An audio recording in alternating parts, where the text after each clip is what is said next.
Mentorship Month, and this is going to be accepted by Miss Araceli Flores, and I have asked Councilmember Wyrick to read it. Thank you, Mayor. It's my privilege to read the proclamation of the Grover Beach City Council proclaiming January as National Mentorship Month and recognizing Big Brothers, Big Sisters of San Luis Obispo County on their 30th anniversary.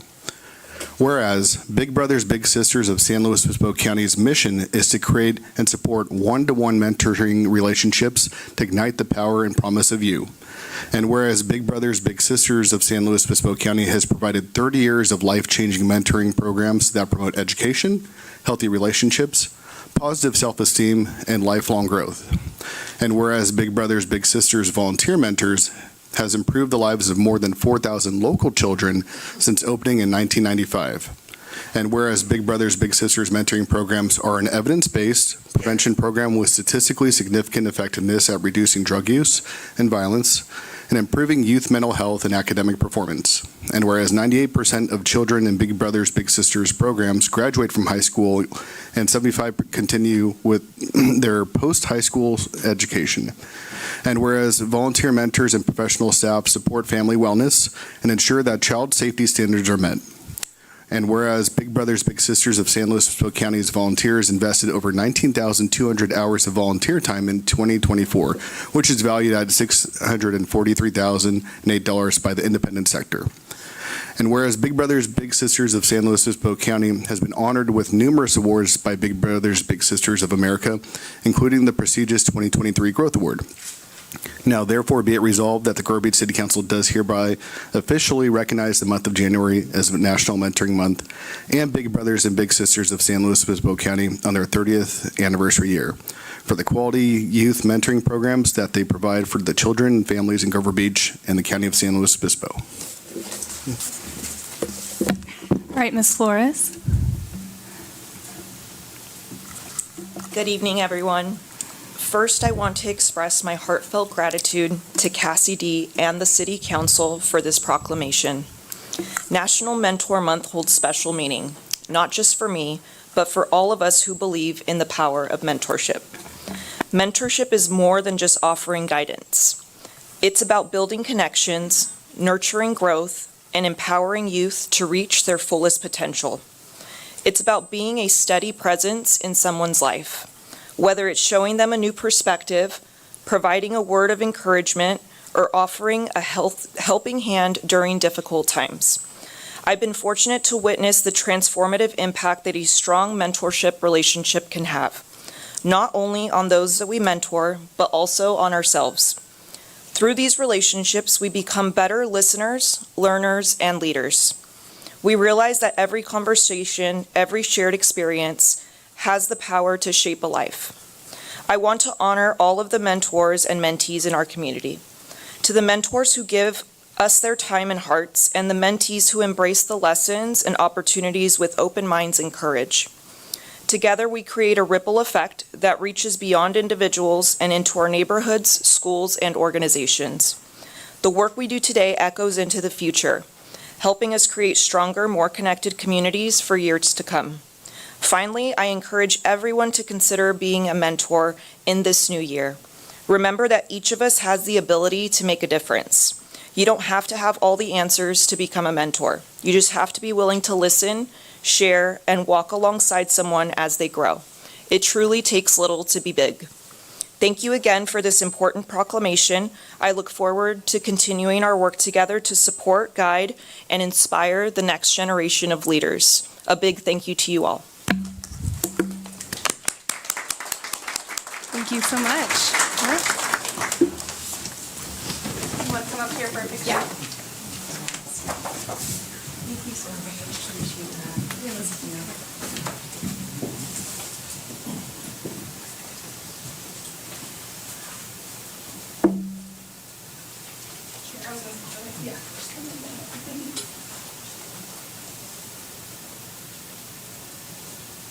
Thank you. Thank you so much. Thank you. Thank you. It's nice to meet you. Thank you. Okay.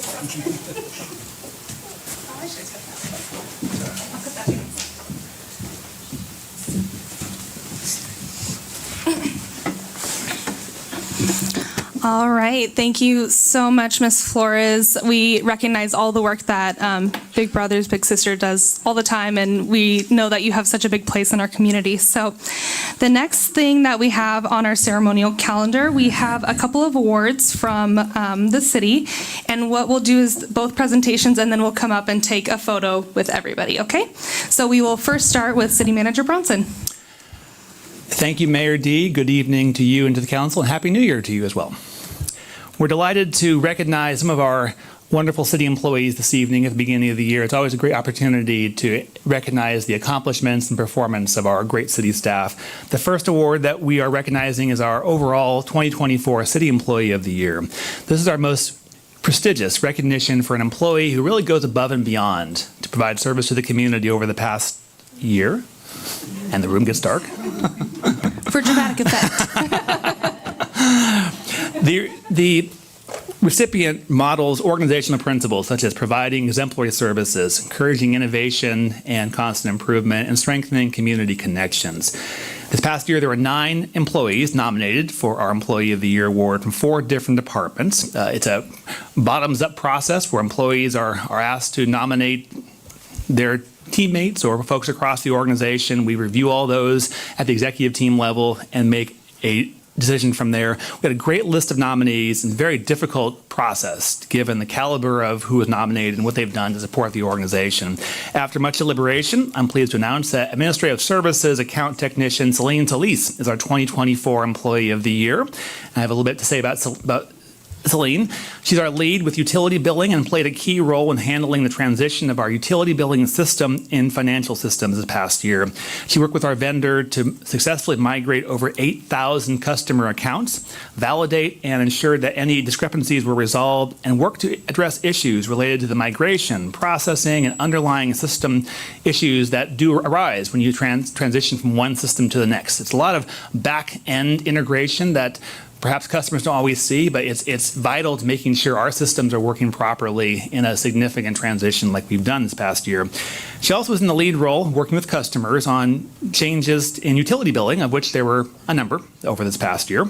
She handled the role in a calm and poised manner, going through bills and resolving issues with customers while keeping clear notes to help with the resolution and be able to get to the issue at hand. She did all this with less than a year under her belt in that current role as a utility billing clerk, though she has been a city employee for the last 9 years in different capacities. For these reasons, I'm pleased to recognize Celine Talise as our 2024 City Employee of the Year and thank her for her exemplary service to Grover Beach.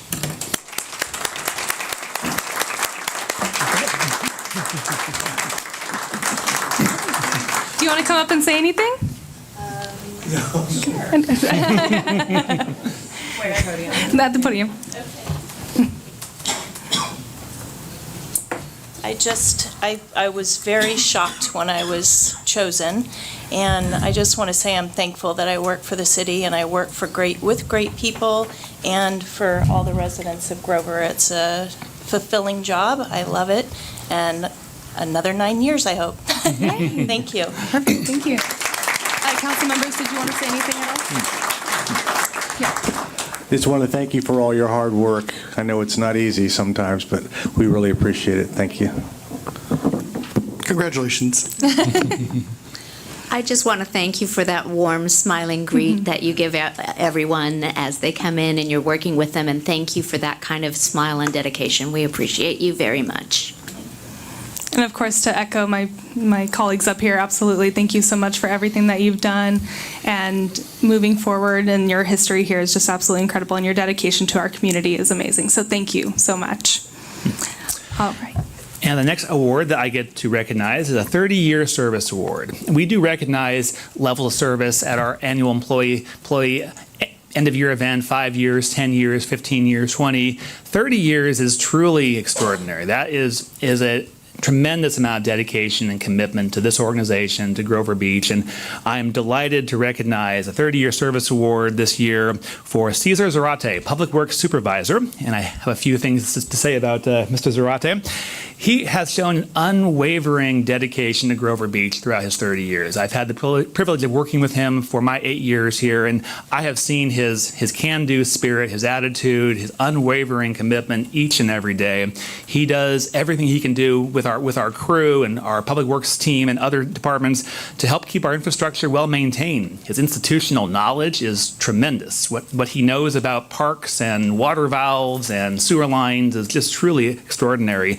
And he also responds at all needs, at all hours, based on the need. And one example that comes to mind is at South 13th Street in Manhattan. We had a significant water main break back in 2020 that was affecting most of the southern part of the city that caused the roadway to actually buckle because there's so much water pressure coming in at that intersection. Caesar and the crew spent hours that afternoon and evening making sure the water main was fixed, making sure that everything was safe, and then ultimately working with contractors to repair the mains, the valves, and get the roadway back open again. But he was there with his crew for hours and hours and hours that night. And I stopped by in the evening and just saw the dedication firsthand. That's just one of many examples I can point to of Caesar's service for the organization.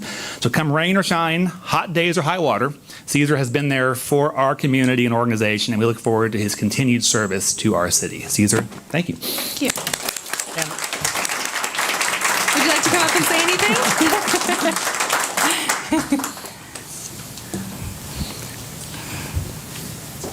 Good evening. I don't do well doing public speaking, but I'll do my best. But thank you, Matt, for everything that you said. But it's what, I started back in '94, but it's the people you work with, the crew that you work with makes a big difference.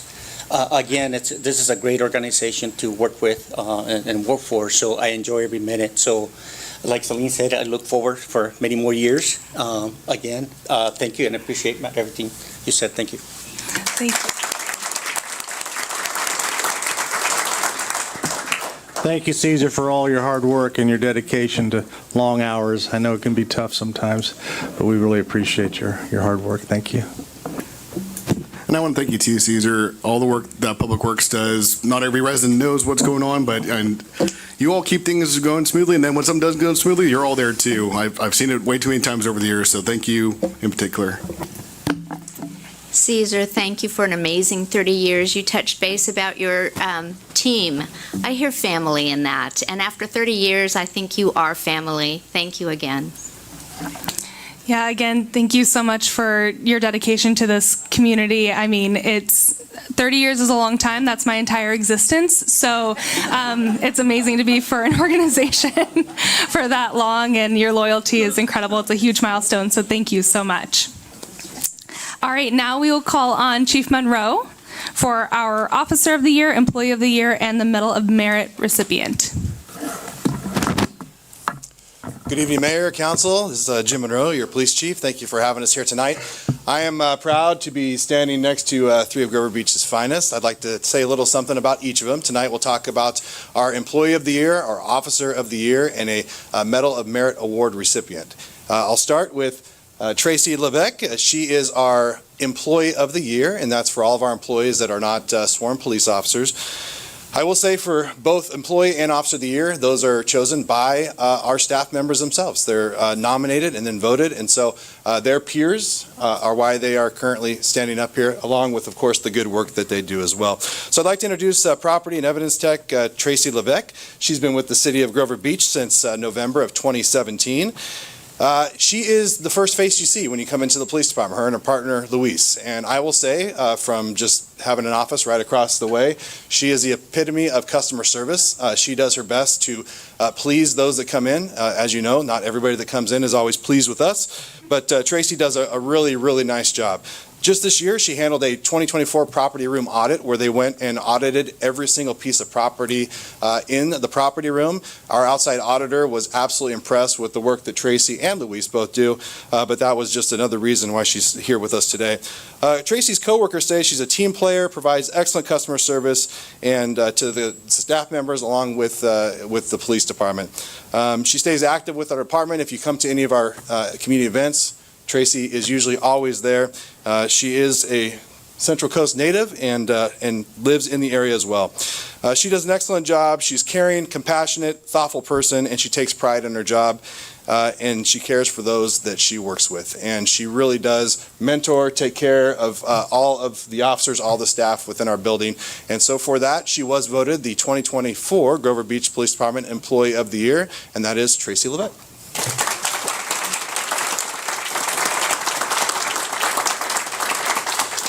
I will say we had a holiday get-together, and all three recipients did receive their awards at that period of time. So. Next, I'd like to speak about our Officer of the Year, and that is Senior Police Officer Waleed El Sayed. He's been with us since November of 2020, and in his short time, he has done a lot. He is really just an excellent officer and absolutely deserves to be standing here with us tonight. In his short time, he has become a field training officer, which means he trains brand new police officers. He has someone in his car for the next few months, actually. He's a drone operator, a bike officer, and a baton instructor.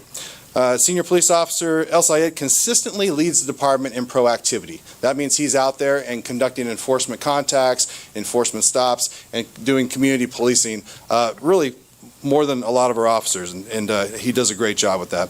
His coworkers said that the Senior Police Officer El Sayed is a friendly and positive coworker that's always willing to help others, fill in on overtime, and attend special events. In 2024, while we were searching for a police sergeant and going through the hiring process, Senior Police Officer El Sayed filled in for the watch commander position, which is a lot of extra work, a lot of responsibility, and while everybody else is sleeping, he's in charge of the city. He did an excellent job in that role, and he has also acted as a mentor for several of our recent Police Academy graduations, and he's really worked hard to bring those folks up to where they are. So for that, his peers have voted him the 2024 Grover Beach Police Department Officer of the Year, Waleed El Sayed.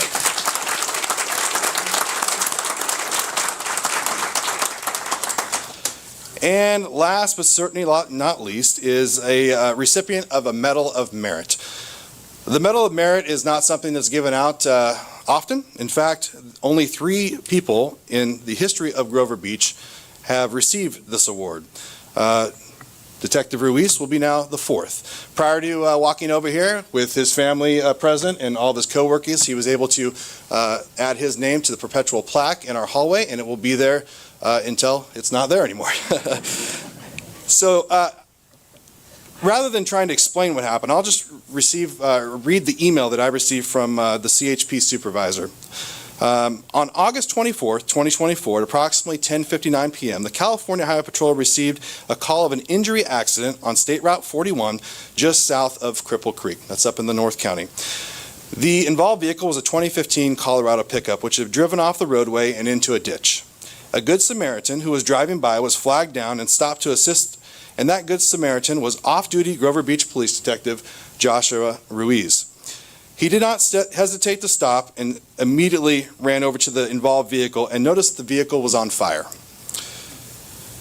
He then quickly pulled the driver out of the vehicle, and if it was not for his quick and brave actions, the driver who was driving under the influence and inebriated could have suffered major injuries or possibly died due to the car catching fire. And that was the email directly, and that was the words of the responding officers from the California Highway Patrol. They thought his actions were so awesome that he should be recognized and awarded. And we thought that the Medal of Merit was probably the right award. And that Medal of Merit is awarded for those that provide extraordinary service beyond and above the call of duty. Detective Ruiz was obviously off duty, didn't have to stop, and did what he needed to do to help save a life. So for that, congratulations on the award of Medal of Merit for the Grover Beach Police Department. Detective Ruiz.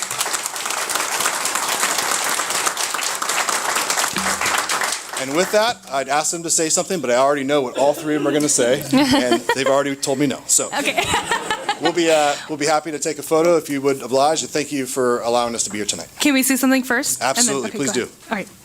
Can I start this way first? Go ahead. Amazing. This just makes me so proud as a resident of Grover Beach to see such dedication from all of you. Every single award is more than deserving, and to see you here tonight and get to know you a little bit better warms my heart. Congratulations. Ditto. No, thank you very much and the whole department for keeping us safe and watching over us, and you certainly deserve what you received tonight, and you continue the great work. We appreciate it. Thank you. And clearly from all your colleagues back there too, they know that you earned it and you deserve it too. So congratulations to both of you, but also thank you for doing your work off duty. You clearly carry this passion of what you do and everything you do, which says a lot about who you are as well. So I want to thank you all for everything you've been doing, but also for going above and beyond, obviously, that your colleagues understand all too well. Yeah, and congratulations to all three of you. Thank you so much for everything you do, for your bravery, for the community outreach, any and everything that you do to make sure that the department is running smoothly. We appreciate that, and just the safety in general of Grover Beach. We know it's you, and I love watching you all, usually drive down the street, and I give you guys a wave, and so thank you so much for everything that you do. All right, let's take a photo now.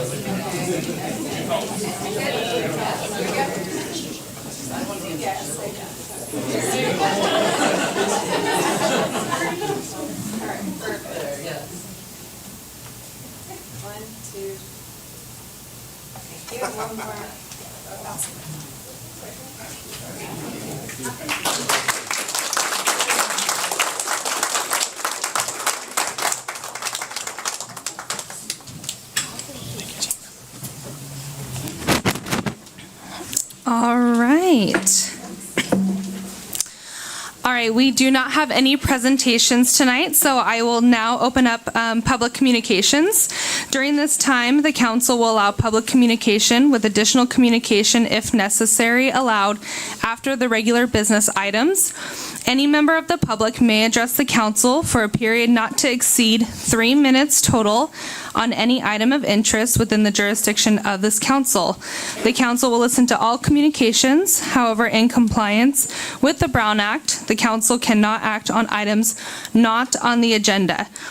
This public comment period will allow for up to 15 minutes, and any additional comments will be made after the regular business items. So again, please address the council as a whole, and don't regard your communications towards the audience or to any staff members. Go ahead and speak to us. So I'm going to start with Jonathan Reynolds, and following is Brenda Auer. Good evening, council members. My name is Jonathan Reynolds. I am a current member of the Citizens Oversight Committee and a prior chairman and vice chair. I am speaking today to invite each of you to observe the Citizens Oversight Committee meeting on January 16th. In ordinance number 14-05, this council determined it needed additional funding to repair the streets of Grover Beach. It decided incurring indebtedness through a bond measure was the best way to secure funding. Yet, only the voters can approve the city's incurrence of indebtedness through a bond measure. Therefore, this council put the issue to the voters, asking the voters to approve the single largest indebtedness this city has ever incurred. And the voters approved it. However, the voters approved it based on certain conditions that were represented to them. First, according to Section 10A, a separate account called Street Construction Designated Fund shall be created and held by the city, into which the proceeds of the bonds are deposited. Unfortunately, the city does not have a separate account called Street Construction Designated Fund. You will see no reference to such an account in the annual report.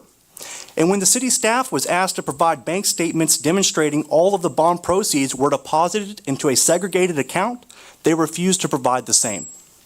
The city of Grover Beach is in non-compliance with the requirement that the bond proceeds be deposited into a separate account called Street Construction Designated Fund. Second, The voters approved the bond measure with the condition that a citizen oversight committee shall be formed and charged with an annual review, quote, of all bond proceeds expenditures, with an annual report to the city council regarding their findings as to those expenditures.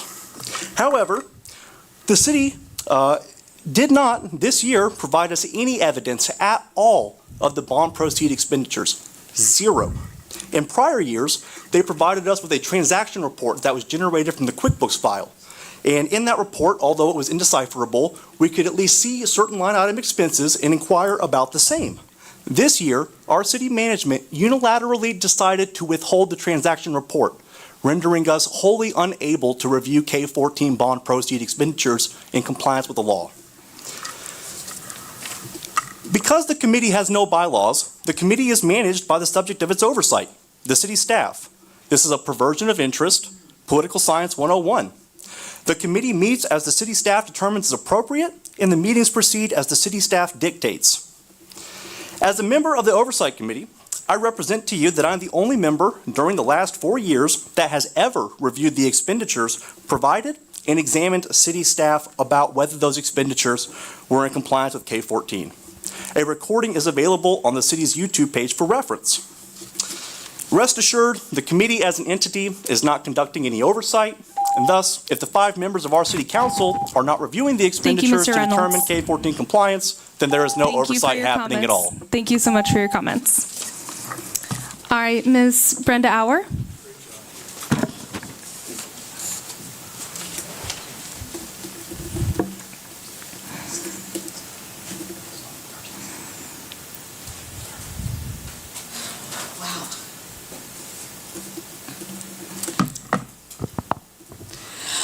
Hello, good evening. I wish the new mayor and council members congratulations. I've been praying for all the council and management. The city of, oh, by the way, I want to mention someone told me SlowSpan's not working correctly. So City of Grover Beach is awake and aware that the old council did not listen to the community. I want to remind everyone that the sole reason for the recall was because 3 of the council members did not listen to the community. The city spoke and approved the repeal. It is important that the council member for District 2 supports the repeal, since this was the reason for the recall. I was told by a neighbor that Dan Rushing told him that the city manager told Dan to stop speaking with the resident who lived in his neighborhood. We pick council members to represent us. How can we be representative if we're not heard? I personally spoke about the recall and repeal and many other issues with people in my neighborhood. I've been called names by the city manager and his staff. God has given me extra angels for protection. Although I still wonder how our city manager can be so disrespectful as to call property owners names when they speak the truth. Ms. Auer, to us, please. Sure. Thank you. The laws of the land were founded on the 10 Commandments. I can show you if you doubt that. I ask that everyone here take time in the next 24 hours to review the 10 Commandments, please. None of us are perfect, that's for sure. Integrity and honesty are my motto. I pray for all of us here in this room and watching on TV if they can, that we are blessed this year beyond measure. I want to thank everyone that helped Gabino at 750 West Grand. His restaurant, El Taco Del Mar, has been blocked for months and months. No business is able to get in. People have gone by and helped him, purchased food, given him donations. Please continue. This is a wonderful family that has been here for over 17 years. Thank you very much. Thank you, Ms. Auer. Oh, sorry. I do have an award that was going to be presented by Lauren, although she's not able to be here. And if you don't mind, she's given me something to read. If you don't mind starting the clock over, I'd like to do this. It's for Chief Monroe. Oh, all right. Can we, let's see. Is it possible for somebody else to read it for? Sure. Yeah. Do you want to read it? It's really lovely. I can read it. Okay. Is that okay? Okay.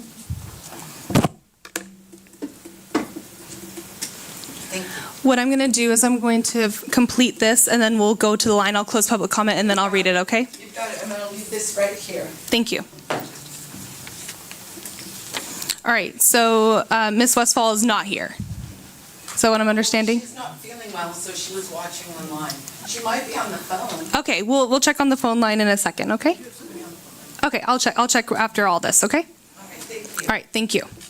So next I have Kelly Phillips, followed by Terry Wingate.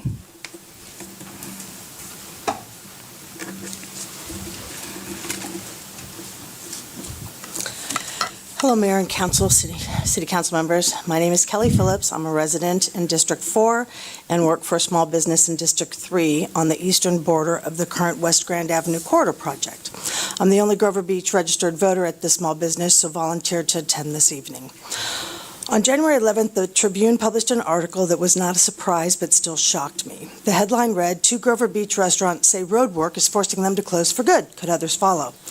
I brought a few copies. If anyone missed it or is interested in reading it, I put them on the back table. The news of small businesses, restaurants in particular, closing is not new to our county, but to clearly identify the cause and to call out the road work, that to me is a tragedy. And it undersold the fact that many others interviewed were close to being forced to leave our city as well. How many is too many? And at what point do you take time to do something about it? Since the work isn't projected to be done now until March or June, it was originally supposed to be June through December, just how many are going to close? And how is that not a report card with a resounding F to public servants managing this project? Initially, when I read a local firm's bid was chosen for this project, I was proud. Unfortunately, the adjectives I would have to use now are not appropriate to say out loud. Pride has been replaced by confusion, disappointment, and frustration. I'm not a construction expert, but I don't think it requires one to see that this project has been poorly handled. I don't have all the details, and it would take more than 3 minutes to list all of the simple common sense things that even I could identify should have been done. And if it was close to completion, I would not be up here. But it's not. So I ask you seriously, how is this acceptable to any of you? Driving on West Grand Avenue is not simply annoying, it's a serious safety hazard. Why is the poor management of traffic flow throughout this project being completely ignored as though there's nothing that could possibly be done to improve it? How does a third of this agenda today focus on how to fly flags, which is important, but do any of you think that it's even remotely as important as the fact that the pet project to make Grover Beach all shiny and new is killing local businesses? How is the health of the businesses on West Grand Avenue not considered the ultimate outcome to base your performance as public servants? Why is the vision of a handful of people declared more important than the businesses that currently reside here and the residents impacted, no matter the cost? It's not okay. Why are the impacts being sugar-coated as necessary, and how great these improvements are going to be? Who cares if you can walk on a decorative sidewalk if there's nothing to walk to? So here's my ask. Here's my ask. Has any full-time paid staff employee walked both sides of West Grand Avenue and asked to speak with the business owners from 10th Street to the railroad tracks for 5 minutes to find out what could be done to improve their situation? How long could that take? It should have been done regularly throughout the project. Please have somebody do it now. Thank you. Thank you, Ms. Phillips. Terry Wingate.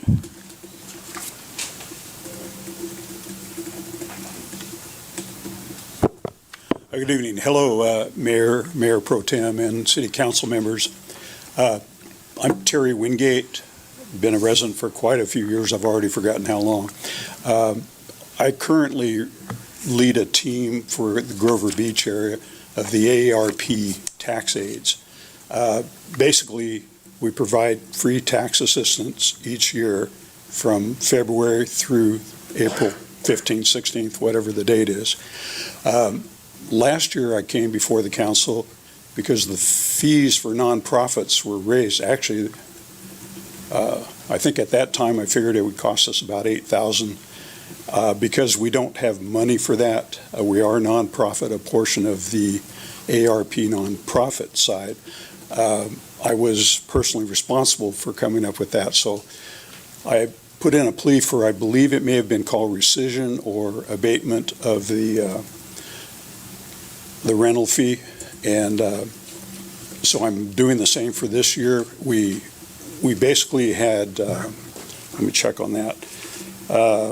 We handled less returns last year, 346 families, federal and state. We basically discussed tax issues and law with an additional 64 people. Refunds were 159,440. The state was 67,644. Earned income credit was 34,184.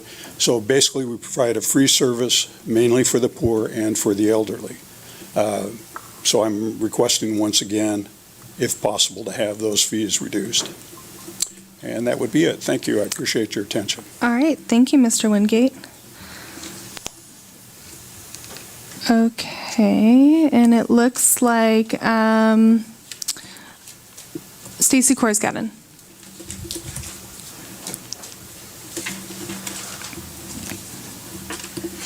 Mayor and Council, thank you so much for your service. I come to you today to ask you to look at the consent agenda and remove the items regarding the flags. I'm asking you to relook at that policy regarding the pride flag. I do not believe that the pride flag should be flown at any Ms. government. Korsgaden, I'm so sorry. I'm going to actually bring you back up Sure. for the consent agenda public comment. So I'll Gotcha. bring you back up. I'm sorry. I got I'm sorry, I confused didn't by know your that. check mark. I I'm didn't so know. sorry. I put that on there. I wasn't sure when I was Perfect. supposed to speak. I'm sorry. I thought you wanted to do both of them. Okay, I'll start right that was where my I left apologies. off. Perfect. Thank you so much. Thank you. Okay, so now we will go over to Ms. Sims. Is there anybody on the line? I have two callers. I do have Lauren Westfall on the phone. Let's start with that one. That would be wonderful. Thank you.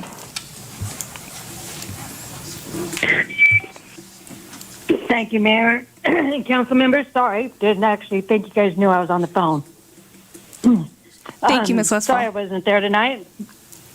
Anyways, I would like to read a quote real quick from Melody Beatty. Gratitude makes a sense of our past, brings peace for today, and creates our vision for tomorrow. The citizens of Grover Beach would like to express the outstanding job that Grover Beach PD has performed since last December. They have given steps to increase positive relations and communications with its citizens to our community and have taken actions to make our community safer. This year, Grover Beach has done so many things, but was only given 3 minutes. Chief Monroe started his career with the Grover Beach at the height of citizens' frustrations with the council, the city manager, and we applaud him for his presence and being professional. Early 2024, Monroe stepped up and took command of his team, and a team that consisted of a handful of senior and experienced staff and another handful of new employees that were sworn in December 23rd throughout 2024. Bottom line is, the citizens of Grover Beach commend Monroe and all his staff for such a great job, and we just want him to be recognized and his team for everything they have done within the last 20 or 12 months. And there should be somebody giving a plaque to Monroe and his team, I hope. For your service. Thank you. I was gonna say, I can't see you, the audio's down. I'll just say, obviously, very unexpected, but thank you to the community members. We do our best every day. We have an excellent team, and I hope you see that. So thank you so much. Appreciate it. Thank you. All right, thank you, Ms. Westphal. Next on the line? We do have Alan Thompson on the line, Okay, and he's the last one. all right. Hi, my name is Alan Thompson, and I live in District 2. The reason I'm speaking tonight is because of the shitty way the former council and the city manager treated all of us in District 2 at the last council meeting. We threw Dan Rushing off the council in the November election. The result of that election was certified by the elections officer on December 3rd of 2024. According to the California Elections Code, Section 11382, and I quote, "If a majority of the votes on a recall proposal for a local officer are yes, the officer is removed and the office shall be vacant until it is filled according to law," unquote. As I said, the November 5th election, including the recall of Dan Rushing, was certified as yes by the elections official on December 3rd. Because of that certification, Rushing was immediately removed, and that office has been vacant since December 3rd. So what was Dan Rushing doing sitting up there as if he were still a council member on December 9th? We had him kicked off the council almost a week before that. There's nothing in the election code that says he's getting kicked off when the council, getting kicked off the council has to wait for the council to approve it. It was done as soon as the election results were declared official. He had no business sitting up there with the council, and the council had no business deferring to Rushing to make all of the motions, which he did. It was an obvious screw you to the voters of District 2 who had just decided Rushing couldn't be trusted and had to go. The council, the former council, decided poor Dan Rushing didn't get a fair shake, so they would honor him at his last meeting. That's bullshit, and you all know it. Mr. Thompson, I'm going to have to stop you. The comments that you're making are not within decorum, so please be respectful. The comments that I am making are guaranteed by the First Amendment of the United States Constitution, and you have no right to stop me. We do have rules of decorum where you do have to be respectful to the members in the audience. There are people listening, so please, you can finish your comments, but please use more tasteful language, please.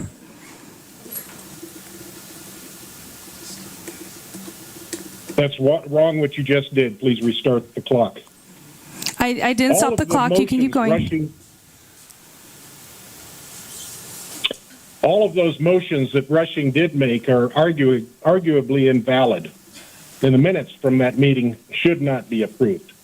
Now, I know most of you on the council today didn't have a hand in that, but Clint Wyrick and Robert did.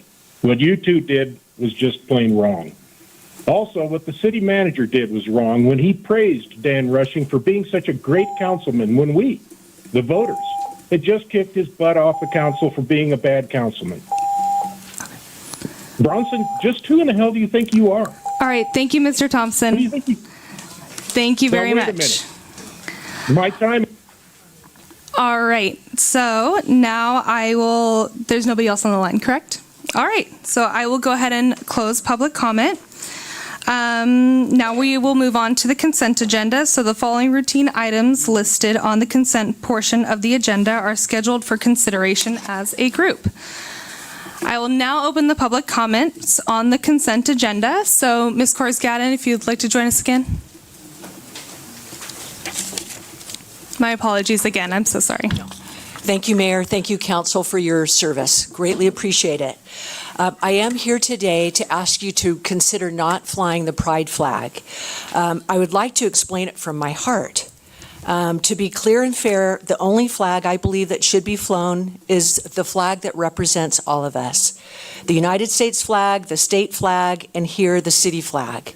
I do see that you've given some flag for different services. They have served us all. I like those flags. I think those are great. Flags, it's imperative that we come together as a community and reevaluate our decisions regarding special recognition of special segments of our community. As representatives of our community, I urge you to reconsider past decisions. What does the United States flag represent? The red, the white, and the blue, each carry significant meaning. The red is hardiness, valor, and bravery, the ability to endure difficult conditions, determination in the face of great danger, and courage. White represents purity, innocence, and liberty. Blue represents vigilance, perseverance, and justice. The stripes represent the 13 colonies, and the stars represent the 50 states of the Union. As a gay woman, I know many personal stories of credible suffering, discrimination, violence, and pain within the LGBT+ community. These stories are often unbelievable and are all wrongs that should be acknowledged, shared, and corrected. It takes incredible bravery to open up who you are when you are gay. This is represented by the red. Sometimes one might find great danger, and it takes courage. When one is honest and true about who they love, that is pure and innocent, represented by the white. And when one finds resistance and perseveres under incredible odds and circumstances, this is the blue, and we all gain ground. Men and women have given their lives in their ultimate sacrifice so all people can be free and pursue happiness. Our American flag is the ideal for all of us. It represents our personal struggles as a nation and as individuals, regardless of circumstances, to come together and unite. When you make your decision tonight regarding any flag, please fly the flag that unites us in our journeys together. As imperfect people, as individuals with our own stories, striving to be a nation of brave, liberty-seeking, pure, and vigilant people seeking unity. Thank you. Thank you, Ms. Korsgaden. I do not have any other speaker slips. Is there anybody else who wishes to speak on the consent agenda? Okay, is there anybody on the line? Well, then I will close public comment for the consent agenda. Council members, does anybody have any questions or comments on the consent agenda? Mayor, would you like to read the consent agenda Oh, yes. items? Thank you so much. Thank you.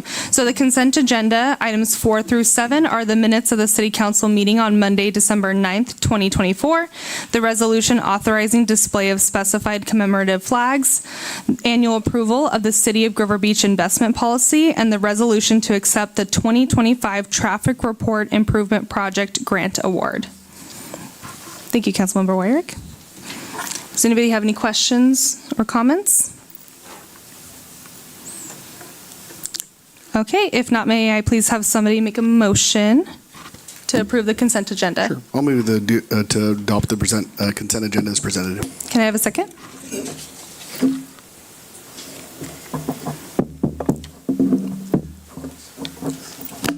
I will second the consent agenda. All in favor, say aye. Aye. All opposed?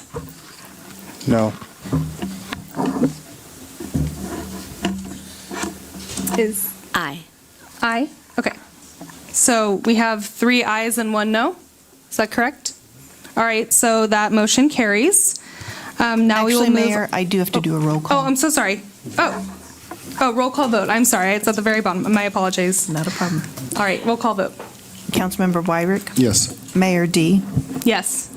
Councilmember McCory Driscoll? Yes. Mayor Pro Tem Robert? No. All right. Now we will move on. We do not have a public hearing tonight. On to our regular business. This is the appointment to fill District 2 City Council vacancy. And the presentation will be given to us by City Manager Bronson and City Attorney Lamelli.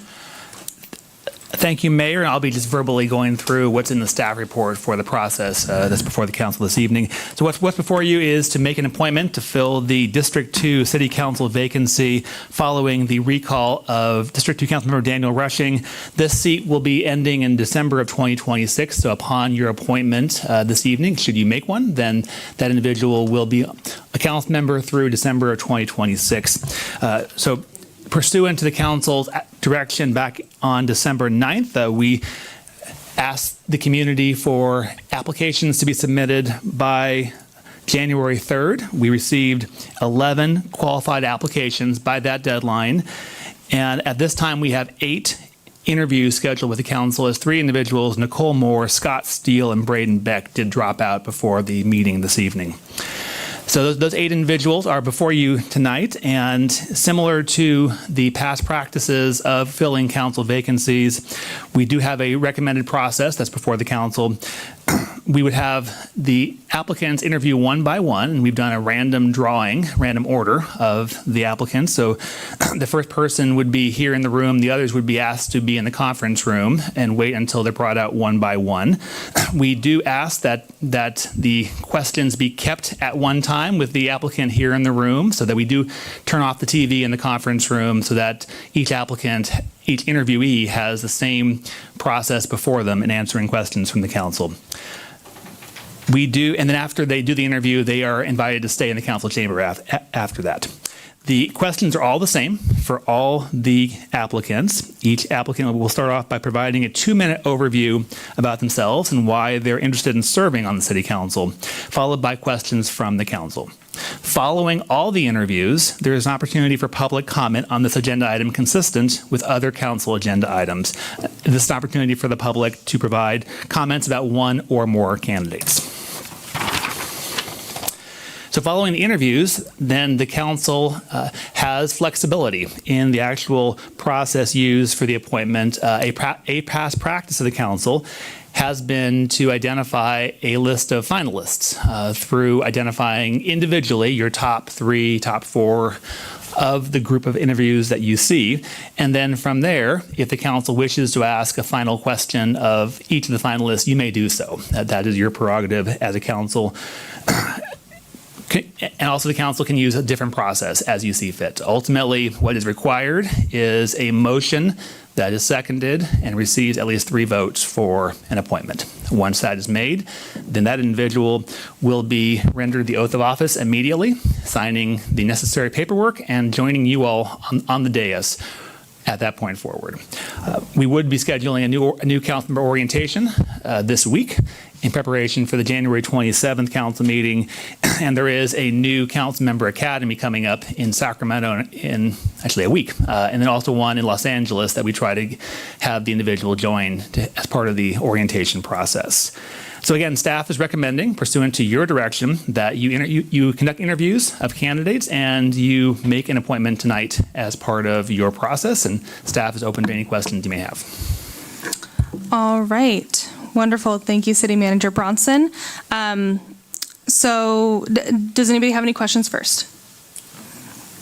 Okay, so just for clarification, just to once again give really clear expectations on what we're doing tonight, we are filling the District 2 City Council vacancy.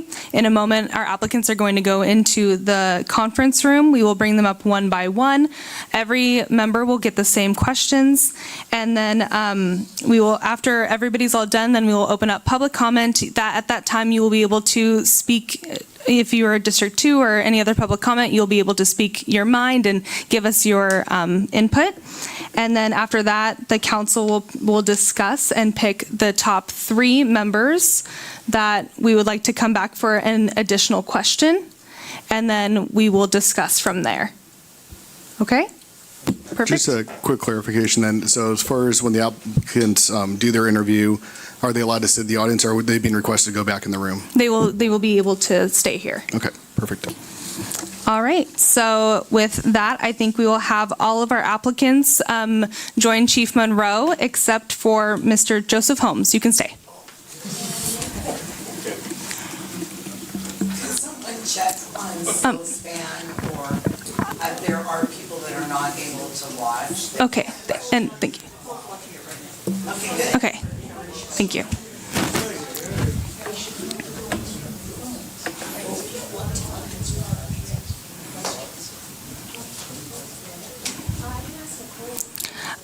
I believe we don't really have a public comment at this moment. Yes. Okay. The police chief is in the conference room. We also have the staff members. And again, we ask everybody to uphold the integrity of the process so that each applicant is asked the questions individually. Perfect. Thank you. All right, Mr. Holmes, can you join us at the front? I know, yeah. Right? Okay. All right. So thank you so much, first of all, for joining us and applying for the vacant seat. We obviously have a lot of applicants. So our first question, and please in 2 minutes or less, please tell us about yourself and why you want to be on the Grover Beach City Council. All right. Good evening, Mayor, City Council members. My name is Joseph Holmes. I'm here to seek to fill the vacant seat in District 2. I've been a 7-year resident of Grover Beach in District 2, but I lived in Grover Beach for 20 years on 16th and Brighton. My family moved here in 1990. I found my roots here where I loved every day walking these streets, being blessed to live in such a great and safe community as a kid and into an adult. I love our city and I see its potential going into the future.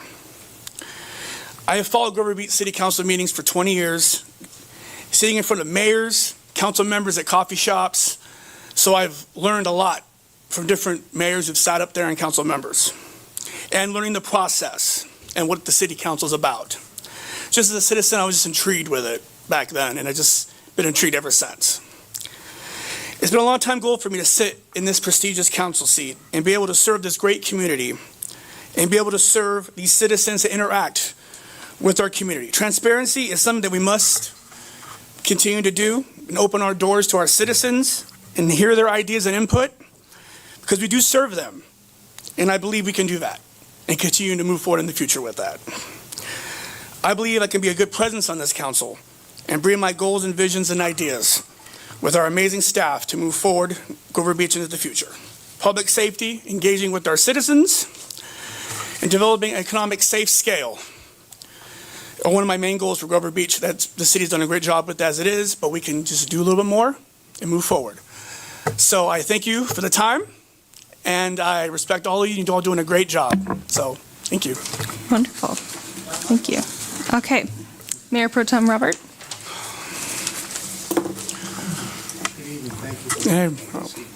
Thank you for going through this. I know it's not easy. I've been there. Please describe your community involvement within Grover Beach or elsewhere, as well as your skills, qualities, and experience to help succeed as a council member, help you succeed as a council member. Well, I also served on the Parks and Rec Beautification Commission about 5 years ago, so I had a taste of what it's like to work with the team and the great commission it was and still is. So I learned a lot about the process in that in Parks and Rec, because I love Parks and Rec. I have young kids, so it comes with it. But that taught me a lot about city staff and working with the city council and planning certain ideas, and that kind of really helped me become a better person working with the team. And because I've worked in the restaurant industry for many years and I manage staff, so that's not easy sometimes. But I know what it's like to be a leader. I know what it's like to be a team player. I know what it's like to listen to ideas and work in a consensus and just work together. So that was being on the Parks and Rec Commission was a real big step for me, and I learned a lot from doing that. So, and I'm a very people person. I'm very open-hearted, love to communicate. I love talking to people. I'm always out there talking to everybody, so, but yeah.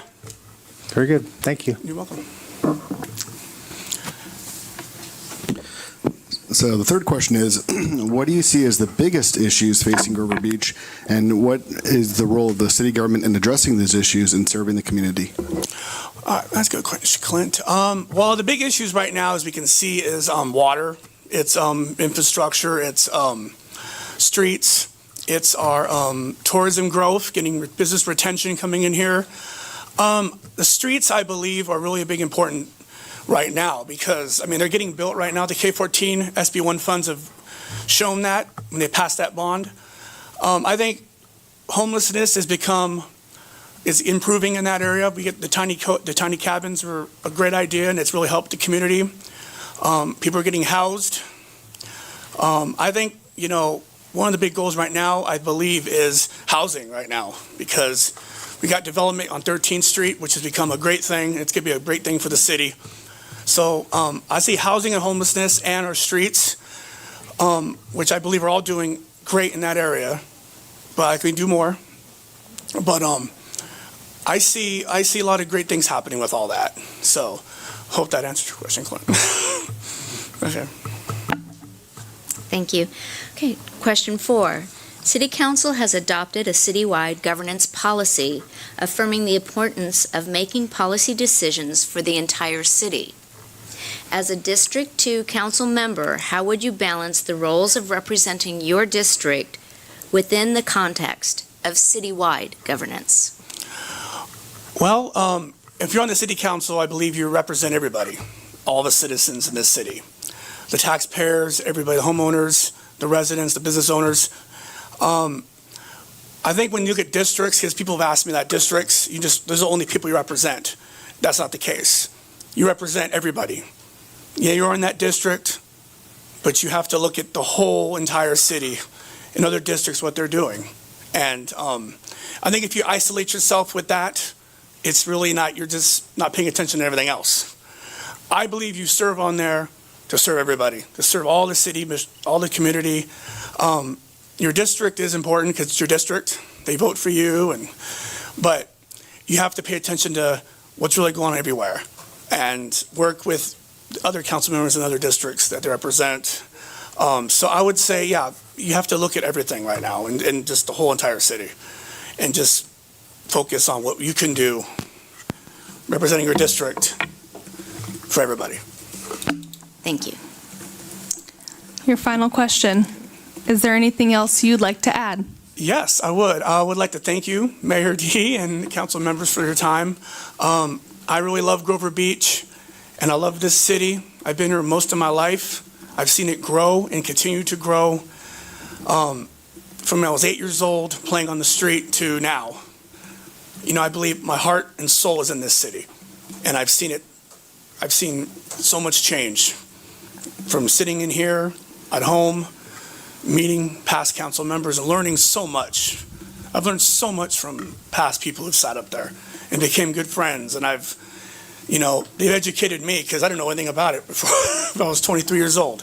Then one day I got invited to come to a meeting in 2005. And I was like, wow, this is what it's about. So I want to thank you, everybody. So that's all I have to say. Thank you, Mr. Holmes. All right, Perfect. thank you. You can All right. join us in the audience here. Okay. All right. So next we have Laura Ochoa, and I believe she is the one that we have on the phone. She hasn't called in yet. Do you want to go to the next one? And here she comes. Oh. Yeah. All right. Hello, Miss Ochoa. Can you hear us? I can. Thank you so much. Hi. All right. So we're going to get started. First of all, thank you so much for applying. Your first question is, in 2 minutes or less, please tell us about yourself and why you want to be on the Grover Beach City Council. Okay, wonderful. Well, my name is Laura Ochoa. I've owned my current home in Grover Beach since 1996. I really appreciate you allowing me the call-in option, and I really want to thank Wendy for being so gracious and helpful through this whole process. And I apologize for not being there in person. I am a trainer for CASA, Court-Appointed Special Advocates. We pair adults with foster youth, and I'm teaching a class tonight to wonderful adults that are clicking in with these kids. The reason I would love to be a member of the council is it's a basic answer. I'd really like to continue to make Grover Beach an even more wonderful, more thriving community in which to live and work. What I would bring to the table, I think, as I was thinking about what I was going to say tonight, I thought about values and some of the values that are important to me. I think open and honest communication. I do teach nonviolent communication skills and conflict resolution here at CASA. And I think how it applies to the City Council is any proposal or measure that the Council wants to implement. I think the benefits have to really be clearly explained to, the public, the constituents.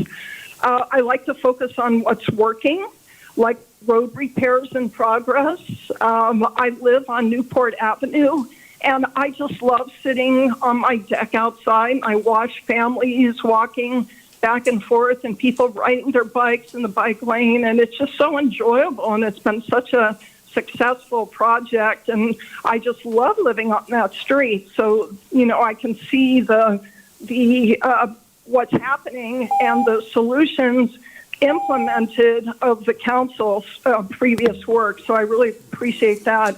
I'm an extrovert. I love walking the neighborhood. I think I would do that, knocking on doors of residents, businesses, just to chat, one-on-one, to ask them questions about what they think is important. I love consistent recognition. Mayor, that's been 2 minutes. I was going to let her finish her thought. Okay. Sorry. Yeah.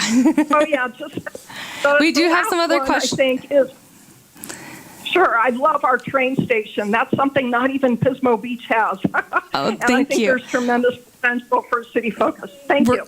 Of course, we're going to give you a couple more questions here so that you can continue your thought. Sure. This is Robert, Mayor Pro Tem. Thank you for going through this process. We really appreciate your willingness to serve your community. So I have a question. I'd like you to please describe your community involvement, whether within Grover Beach or elsewhere, as well as your skills, qualities, and experience to help you succeed as a council member.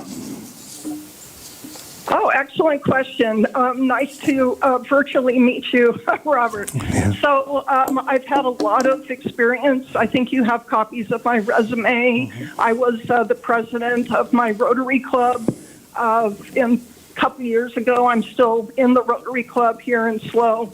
I was president of my HOA and on the board for 7 years. That was down in San Diego for a very large 320-unit condo building.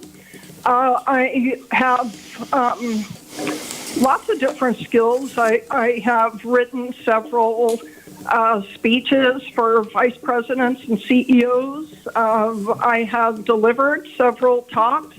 I have been a public speaker for different topics throughout my career. I am a Six Sigma green belt, which means that I can look at a process and just kind of break it down into parts so it works the most efficiently. I'm lean certified, which means that, I can look at an issue and I can look at financial parts to an issue and just make sure that there's not a lot of waste happening. So I think I have a lot of good education.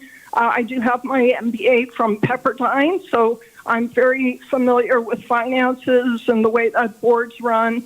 I am a CASA as well as the CASA trainer, so I do have 3 teenage boys that I'm a CASA for, which I see weekly, and we go do fun things, but I advocate for their best success with different professionals in the area. And I just love to learn. I'm a lifelong learner and just would love to serve my community. I'm very proud of Grover Beach, and I think it's a wonderful place to live and work. And I would love to put my skill set to work and my experience to make it even better. Great. Thank you so much. Thank you, Robert. You're welcome. Hello, this is Councilmember Warwick, and I'm asking you question number 3. And if you're having trouble hearing, just ask me to repeat it too, since we're doing this over the phone. Question number 3. Thank you, sir. What do you see as the biggest issues facing Grover Beach, and what is the role of the city government in addressing these issues and serving the community? Well, I think, of course, the water issue was a huge thing, and it really caused a lot of polarization. But I think by the voters' choice, it's going in a good direction now. I think the city has to be aware of where there are issues and problems with the water system, the piping, et cetera, and put existing funds, toward those efforts. I think another big thing is the West Grand businesses with all the construction going on, which seems like it really is taking a lot of time, and I understand the details about that, but I think to really make sure that we're supporting those businesses in every kind of way possible. I think with the bingo game, I think that was a good thing, but I think it has to go a little further and do what I think was done a while back and what the city of SLO does, where if someone spends $100, they might get a $25 certificate to a different business. I know that was very successful, and I think just anything we could do to help those businesses and just encourage them to stay in Grover Beach, and with the new condos that are going up. And again, I really emphasize that it's wonderful that we have the train station in Grover Beach, that we can capitalize on a lot of enhancing those businesses and making them more successful. Thank you. Thank you. Thank you, Laura. This is Councilmember McCory Driscoll. My question to you this evening is, the City Council has adopted a citywide governance policy affirming the importance of making policy decisions for the entire city. As a District 2 council member, how would you balance the roles of representing your district within the context of citywide governance? Well, I think, you come to the table with what is concerning of your constituents, of the people in your district. So I think there are set rules and ways to come together at the table. So certainly I would adhere to those, but I would come as a voice of the people and make different suggestions. I think in anything, in every career that I've ever had, in every senior management position, the best information you get is from your direct reports and people in the field and customers. And I think that kind of information is critical to bring to the group. And again, under the specific rules and ordinances and ways of doing business, I think you open up to new ideas and suggest things and kind of move forward and hopefully work with the other members of the council to implement. Thank you so much. And for your final question, is there anything else you'd like to add? Oh, I just think, it's wonderful that this opportunity came up for a lot of people. I think you have wonderful candidates that you have, that are there tonight. Again, I apologize for not being there in person, but, you'll get a great person who will engage quickly, run fast out of the gate, and just be effective. I think that's what would serve the role in the best way, and I certainly would put 100% of my effort, energy to making that happen, and I appreciate the opportunity to put in for this position. Thank you. Thank you, Ms. Ochoa, for your time. I think that you're going to stay on standby to see when we're doing our deliberations. The next applicant we have is Jules Tuggle.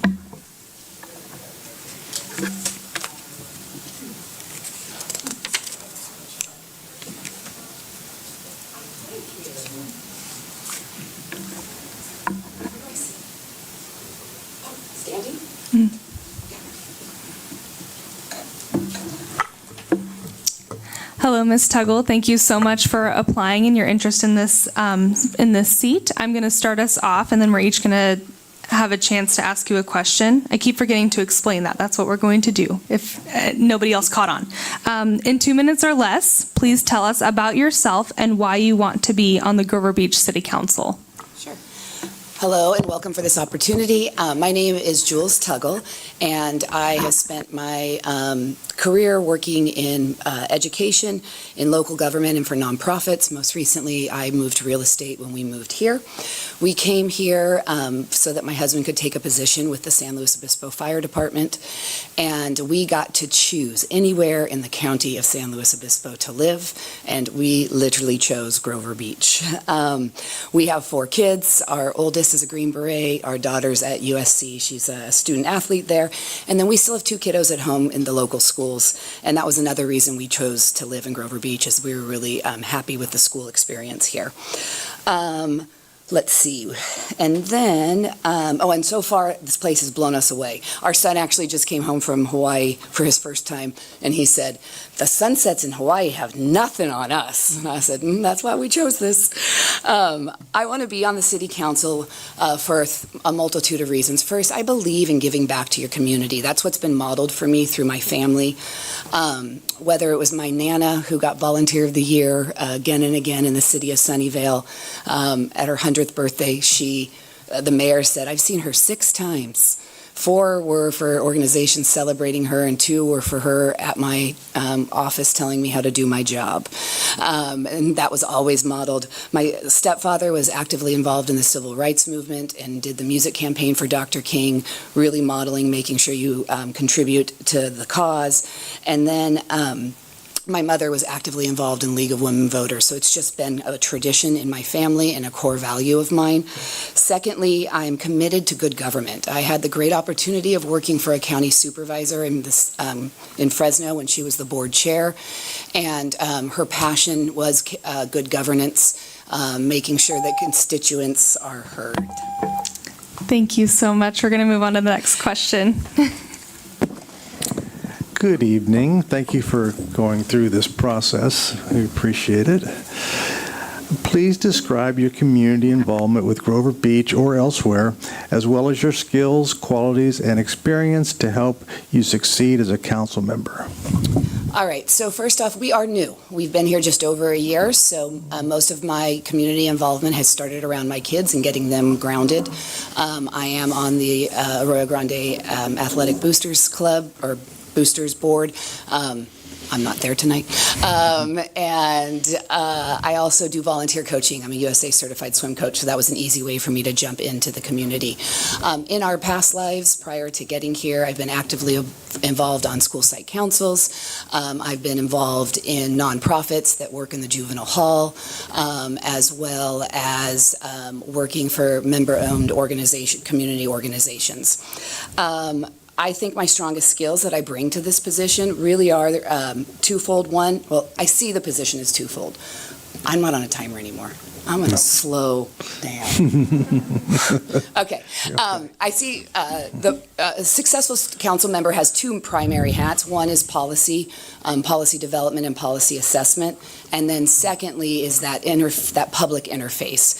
And in regards to policy development, not only have I worked in local governments, I've been part of LAFCO meetings and all of that, and the county supervisor.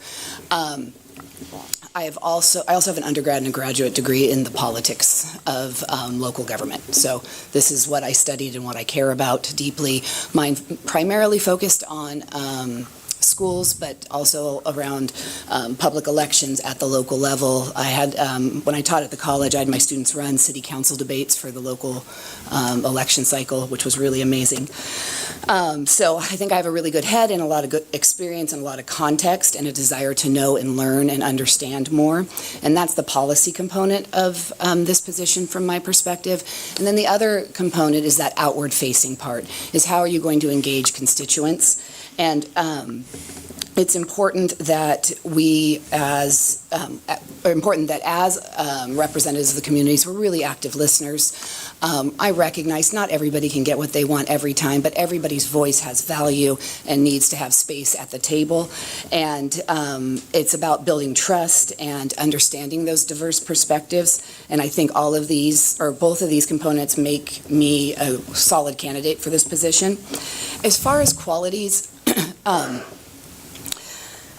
I've already gone over the fact that I understand the issues, but it's just really important to me that we're respectful, that we have a collaborative mindset, that the city council operates as a team in conjunction not only with staff but with the community as well and with business.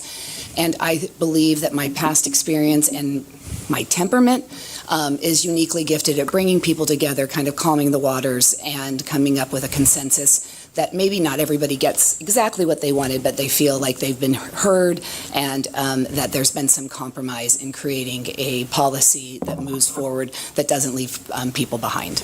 Great. Thank you. Question number 3 is, what do you see as the biggest issues facing Grover Beach, and what is the role of city government in addressing these issues and serving the community? So first, I think we always have to be really clear on what city government can do and what is in their jurisdiction and what's not. And part of moving the process forward is getting really good at what is in our purview and communicating to constituents what's not. One of my things I always say, it was during the recall, I know this is a long time ago, but this person was being interviewed, and when he came out, he was like, I voted for the recall because Social Security is in the toilet. I was like, it was not the recall here, sorry, the recall of the governor. And I was like, the governor has nothing to do with Social Security. So that piece of education, I think, is really important. And then also making sure we can't do everything. So we've got to be really intentional about what we can do and do that well. So in general, you're looking at public services, roads, and development as the primary purviews of the city government. In regards to that, I think I know that the city has stated economic development, housing and homelessness, and street maintenance are their big things. I know it's cliche to be like, those are mine too, but I think that's really how we get a group consensus to move forward. And we've got to we have to make sure we're intentional about being business friendly. The unhoused populations and those on the margins have to be considered in how we develop new housing and how we provide services, which is going to require a lot of collaboration with county and nonprofit. I recognize that homelessness and social services don't fall fully under the jurisdiction of the city, but that collaboration really is important. And then because I run and I'm an avid runner, I've got to say streets as well. Sorry. That's just a thing that I noticed. So I think I answered all three parts. Yeah. Thank you. Yeah. Thank you. Yes, Kathy. Okay, fourth question. The City Council has adopted a citywide governance policy affirming the importance of making policy decisions for the entire city. As a District 2 council member, how would you balance the roles of representing your district within the context of citywide governance? So sometimes we hear voices, we hear perspectives because they're louder and that they come to us. Therefore, I think it's really important if we really want to do a good job first of getting a pulse of what my district wants and looks like. It's important to not always wait for them to come, but to go out and really press flesh and get a broader perspective. And then it's about coming together collectively, because nothing that is good for one district that is damaging to another is going to be good for long-term growth. And the goal really is bringing everybody together. And when I enter a conversation where there is possible conflict or a sense that people feel like they can't get what they need out of it, I try to hold a perspective that it's not a zero-sum game, that we all can kind of, if we keep massaging it and stay in that conversation, we can come to a place where, no, as I've said before, not everybody's going to get everything that they want, but everybody can feel heard and feel like they had their input, and then we can move together collectively with something that works at citywide. But again, anything that's going to be good for the city should be good for District 2 as well. Yes. All right, last question. Is there anything else you would like to add?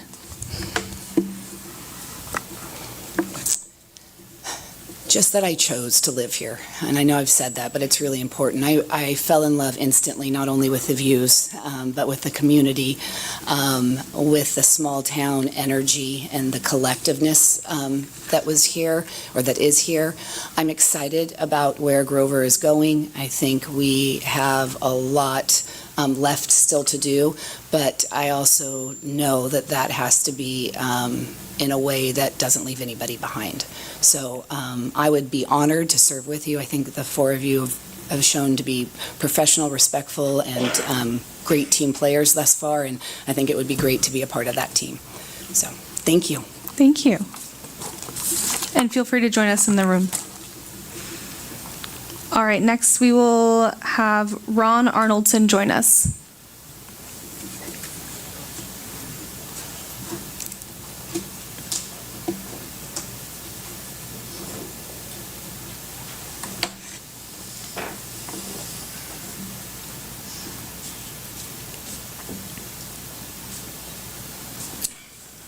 Good evening. I'd like to pull my application for this position, and I'd like to support David Swift. As you know, he's been very, very much a person and a part of this community for a long time, and I think he would be an excellent person to fill the District 2 position. Thank you. Thank you, Mr. Arnoldson. We will next bring in David Swift.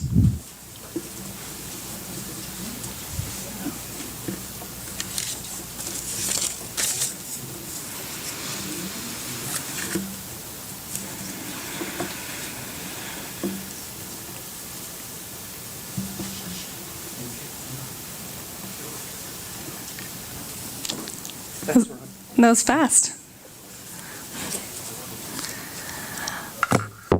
All right, thank you so much, Mr. Swift, for, excuse me. Before we get going, Mr. Swift, I've got a candidate I'd like to withdraw. Yeah, I'm Scott Gelati. I'd like to withdraw. Ooh, everybody's withdrawing. Okay. All right. Well, thank you, Mr. Gelati, for your time. I know what happened in there. What's going on, you guys?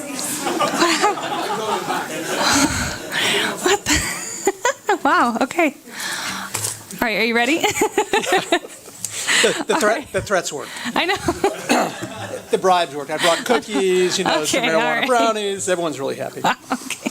So, All right. Well, thank you so much, Mr. Swift, for being here and for applying and your interest in the seat. I will start us off, and then we'll each take turns asking you questions. So in 2 minutes or less, please tell us about yourself and why you want to be on the Grover Beach City Council. sure. So I know a lot of you know me, and I know a lot of people in the audience know me, but my name is David Swift. I am a retired licensed California engineer, Cal Poly grad. Worked for 30 years in various government contracting, mostly engineering project management, personnel management, team building, organizational development type stuff. I bought a home here in Grover Beach in 2015. My wife and I are beach people, and so we said, hey, there's a cute little town. We're going to come live by the beach. In December of 20, I retired, and we moved here full time. And since I've been here, I quickly got involved in the community. It's, build a community, go out and meet the people, get connected, plug your fingers in. And so I do volunteer work up at the Children's Discovery Zone. I've been fairly active even during the COVID shutdowns with the City Council Planning Commission. I helped with some of the code rewrites, participated in those meetings. And I think I've attended probably 75% of the City Council meetings since I've been here and COVID ended. And I'm a current planning commissioner. Why do I want to fill this job? First of all, there's a vacancy. It's in my district. And I do think, given my experience, my personality, my temperament, my background, I think I bring something to the community. I think often I take a very pragmatic view of things. And so pragmatism sometimes, especially in times of change and upheaval, is a calming effect. And so I think, when I think about my personality and how it would fit in the community and how it served the community, I think I'm willing to serve and do that as me. So. Thank you. Well, not sure if I need to ask this question after all that, but thank you for doing this, David. I appreciate it. Your time's up. Oh, wait, did you? No, it's good. You're good. Okay. Thank you. What do you see, excuse me, please describe your community involvement with Grover Beach, which you have a lot, or elsewhere, as well as your skills, qualities, and experience to help you succeed as a council member. Sure. So from a career perspective, I took, I don't want to use these words wrongly, but I basically what I got was handed a lot of broken teams. Broken individuals, people that had career problems, teams that were not functioning. And it very quickly became send Dave on that project and he can fix the problem. And it wasn't that I necessarily thrived in fixing broken things in teams or in projects, but that I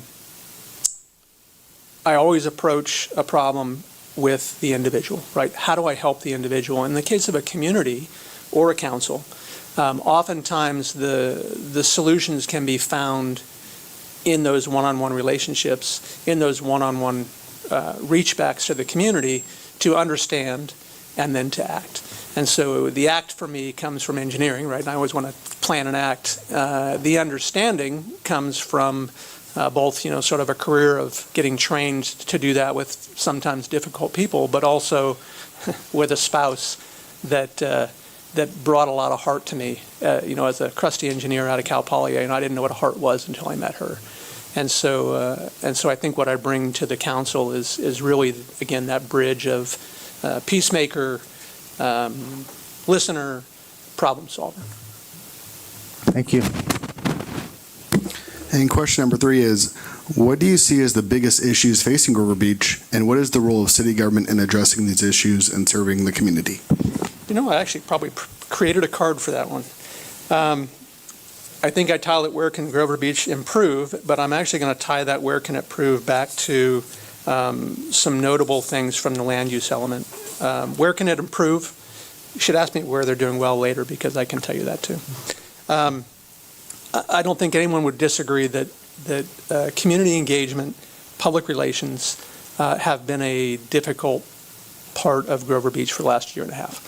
And, and I know with some new council members, especially with the new mayor, there's been lots of talk about how to build bridges, how to mend those fences. And so, if I picked one thing right now that I would say Grover Beach could improve on, is it's an approach to public outreach that really does bring everybody back in, right? Gets the family back together, I think Cassie had said at one point.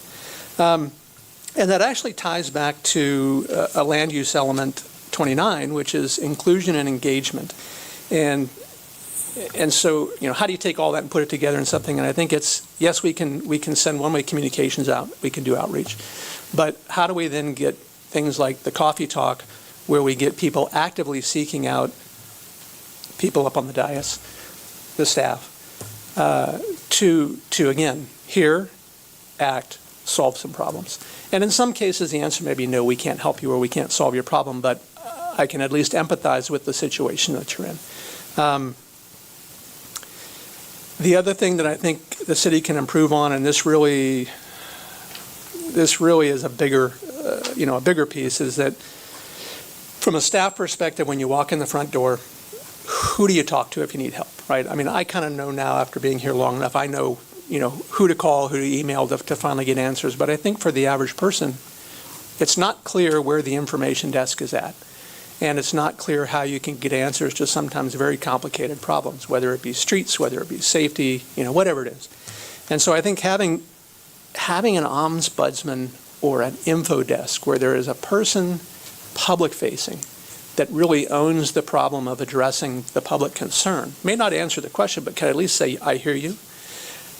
Let me get you to the person that can help you. That's Megan Martin, that's the city manager, that's, Wendy Sims, it's whoever. But I think that initial receiving line that helps the public engage the staff and you guys would be helpful.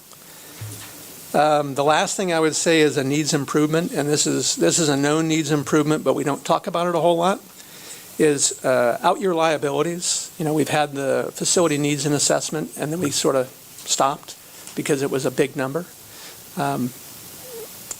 Before they become a crisis, I think it's probably worth having more conversations about out-year liabilities, because they are going to land at some point, and it's better to talk about them now than be surprised by them. So. Thank you. Okay, thank you. Fourth question. The City Council has adopted a citywide governance policy affirming the importance of making policy decisions for the entire city. As a District 2 council member, how would you balance the roles of representing your district within the context of citywide governance? Now you get one off the cuff. I didn't even think about this one. You don't have that on a card? On a card.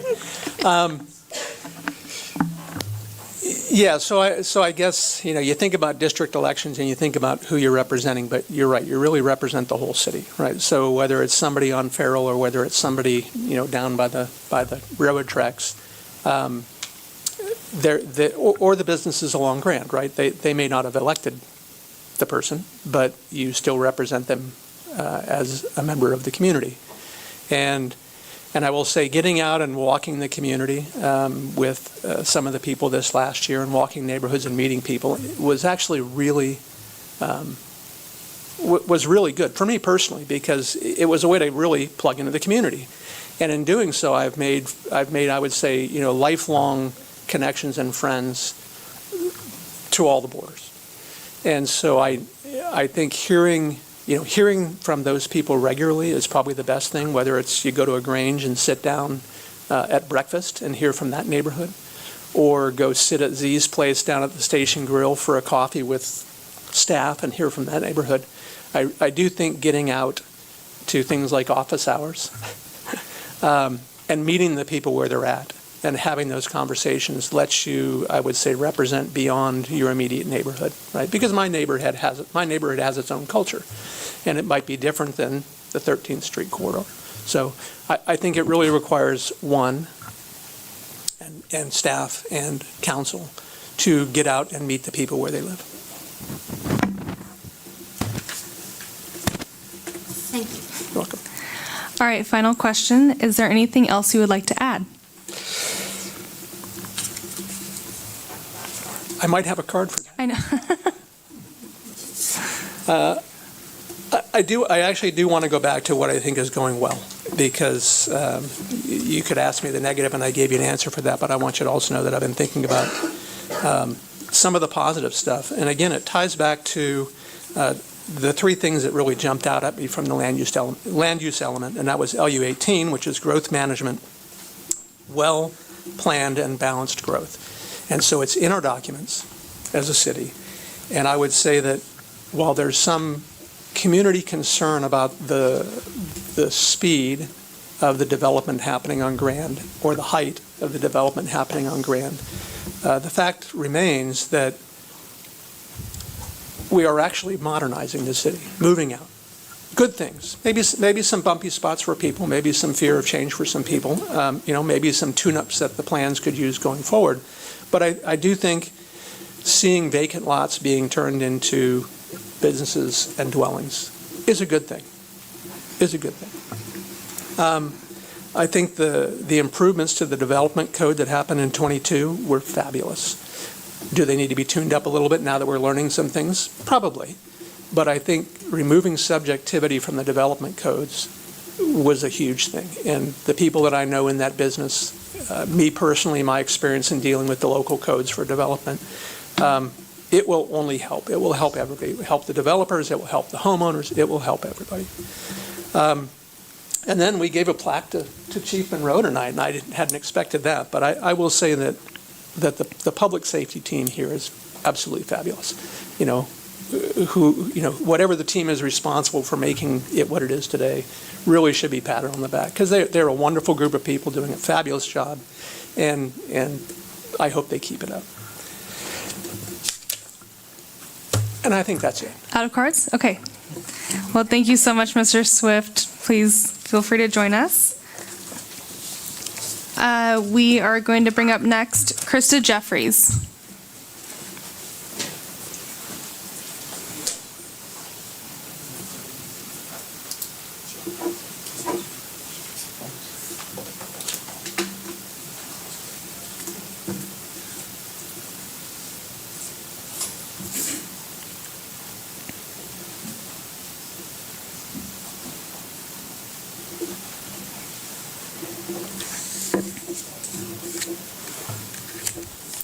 Thank you, Ms. Jeffries, for being here and for applying and your interest in this seat.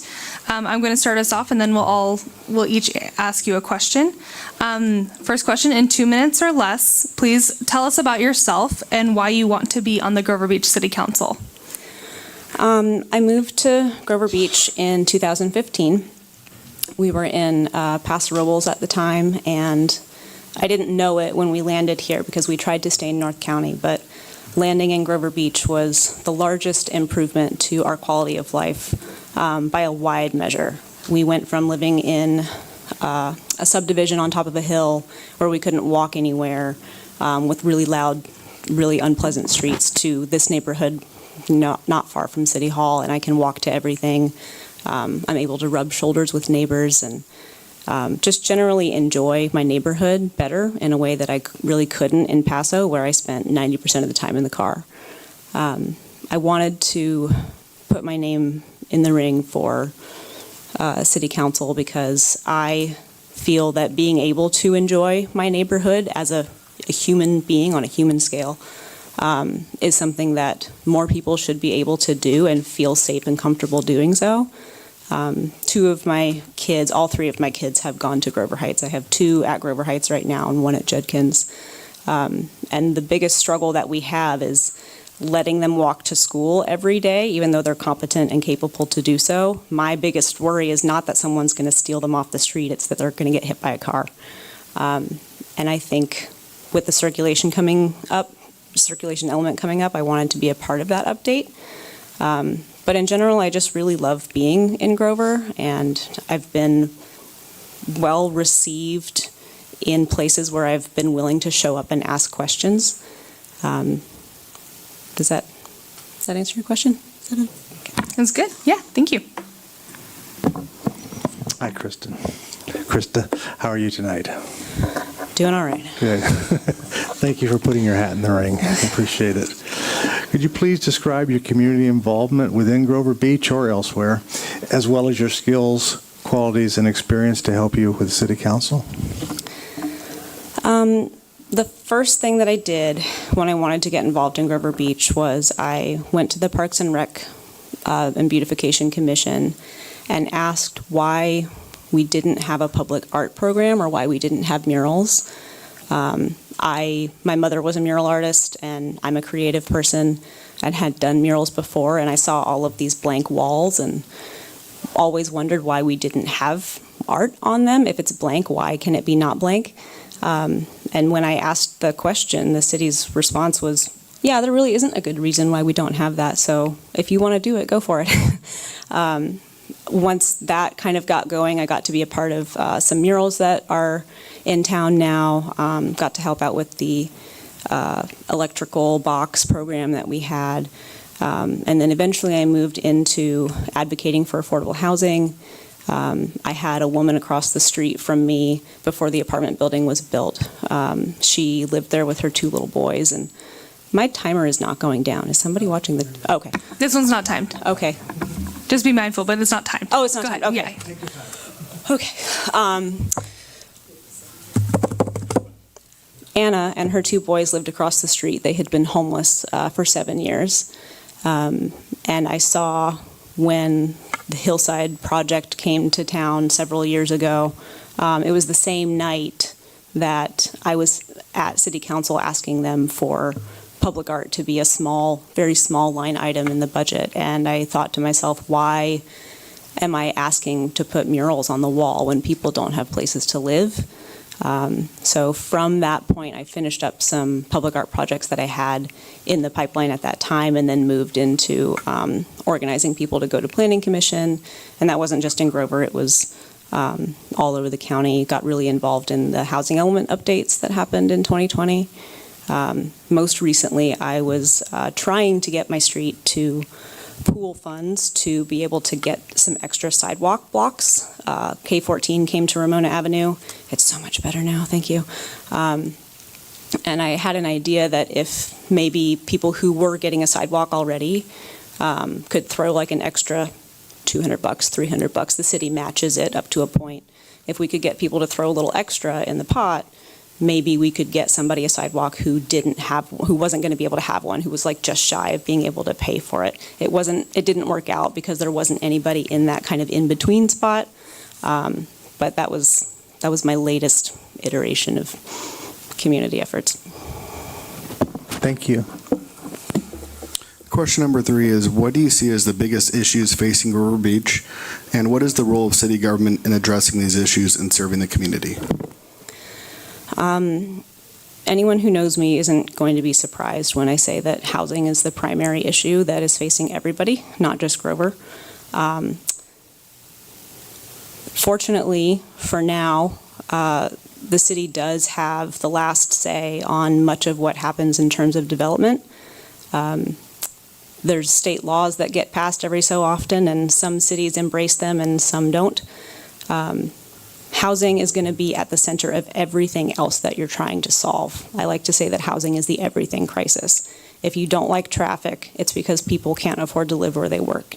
If you are concerned about climate change, it's because too many people are driving and covering up our land with asphalt, and then water doesn't recharge the water table, and then droughts happen, and like all of that cycling comes around to housing and land use decisions. Economic development centers with where people are, where they spend money, where they're willing to go to spend more money, where they work. Housing is at the middle of it. I'm going to sound like a broken record, but it is. The city's role in addressing housing specifically is understanding where things are going in terms of what people need. I think there's a big disconnect between what we think everybody wants and then realizing that different people want different things. And that's okay. We should have options for people at different ages and stages. And if the city can continually embrace the changing needs of their residents as they age or lose a family member or lose a physical ability, then they'll be able to solve everything else. Thank you. Okay, thank you. I have a long question, so you can enjoy that drink of water. All right. The City Council has adopted a city-wide governance policy affirming the importance of making policy decisions for the entire city. As a District 2 council member, how would you balance the roles of representing your district within the context of citywide governance? That's a really good question. I have mixed feelings about district elections as a whole because I feel the reason we have district elections is because we have bad housing policy. And when we've spent decades segmenting people into you can only live in apartments and only single-family houses right here, like that ends up having completely segmented cities. So I think knowing who lives in my district, which is largely single-family homes, not all of them, and then knowing that, say, the southern end of Grover has more renters, more apartments, I think it would be my job to hear the concerns of people who live everywhere, obviously, listen to the concerns of my district, and also weigh the interests of people who cannot make it to a 6 p.m. meeting on Monday evenings. I have young kids and plenty of people who are struggling to find a place to live in my life, so I understand a little bit about who can make it and who can't make it. But ultimately, it's going to come down to priorities. You don't need to die on every single hill. But weighing the interests of people who have needs and can't make it to this dais to voice them, I think is important in light of who you also represent. Thank you. Final question. Is there anything else you'd like to add?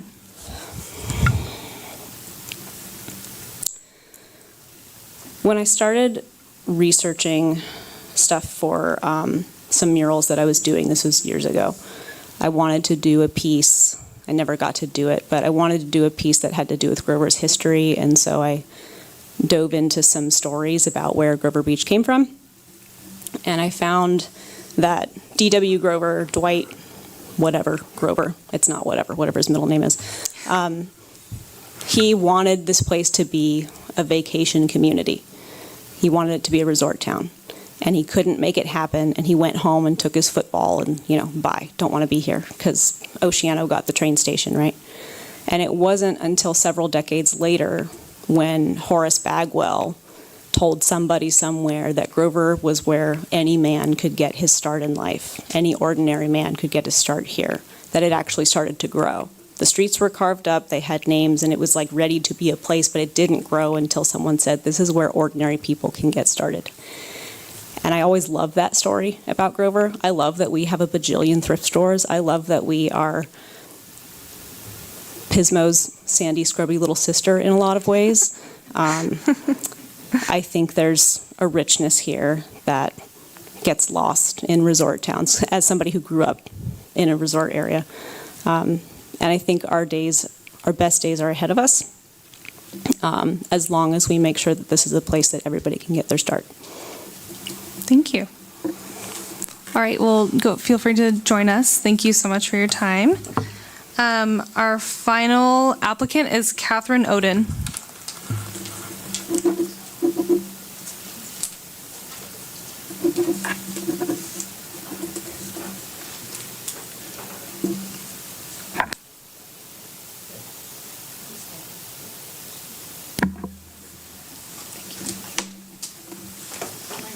Yes, thank you. All right, thank you so much for being here and your interest in this seat. I'm going to start us off, and then we're each going to take turns asking you a question. So in 2 minutes or less, please tell us about yourself and why you want to be on the Grover Beach City Council. Okay. First, I'd just like to say my name. Good evening. My name is Catherine Oden. I've worked in the public sector for nearly 9 years, including at San Luis Obispo County Office of Education, and I currently work at the San Luis Coastal Unified School District. I am the district buyer/accounting technician. We haven't quite figured out which role yet at San Luis Coastal. I live here in Grover Beach for almost as long, and I'm proud to own a home here. In my time at the County Office of Education, I was elected treasurer of the union, and now in my role at San Luis Coastal, I'm responsible for managing the general fund of the school sites and preparing reports for the school board. This experience working closely with the budgets, financial planning, and collaborating with the board has given me the tools I need to serve effectively, I feel, on this city council. I'm eager to bring my skills in budgeting, public service, and collaboration to help Grover Beach continue to grow as a safe, thriving community where all of the residents feel at home. I'm particularly excited about the Ramona Garden Park Restoration Project, and I look forward to working with the councilor to complete this project and purchase my own paver. With my background in public service, financial oversight, and community engagement, I'm confident I can work effectively with both the council and Grover Beach residents to move our city forward. Perfect. Thank you so much. You're welcome. All right, Mayor Pro Tem. Thank you, Ms. Oden, and thank you for being here tonight and going through this process. I know it's not easy. I'm just glad to be out of that room. It's freezing in there. Is it cold in there? Okay. Please describe your community involvement within Grover Beach or elsewhere, as well as your skills, qualities, and experience to help you succeed as a council member for Grover Beach. I think my first thought would be I was a stay-at-home mom for 11 years, so being a stay-at-home mom, you develop a lot of listening skills, and you develop skills on how to deal with stressful situations, because you are the only one there usually. So I'll start there. And I think working in the public sector, because I've worked as a public employee now for almost 10 years, I've developed a lot of skills knowing how local governance works, and being a part of the board. It's a board itself. I was the treasurer on a board. I understand how a board works, and I understand the backgrounds of being a board member. But I also understand the other role of not being on a board. As a person standing in front of the board, it can be rather confusing not understanding the rules as well. So I think transparency is a key, and knowing the person standing in front of you could be completely passionate about what they're talking about, but as a council member, you have to hear the residents, but you also have to understand that it affects the local community. So you also have to keep that in mind.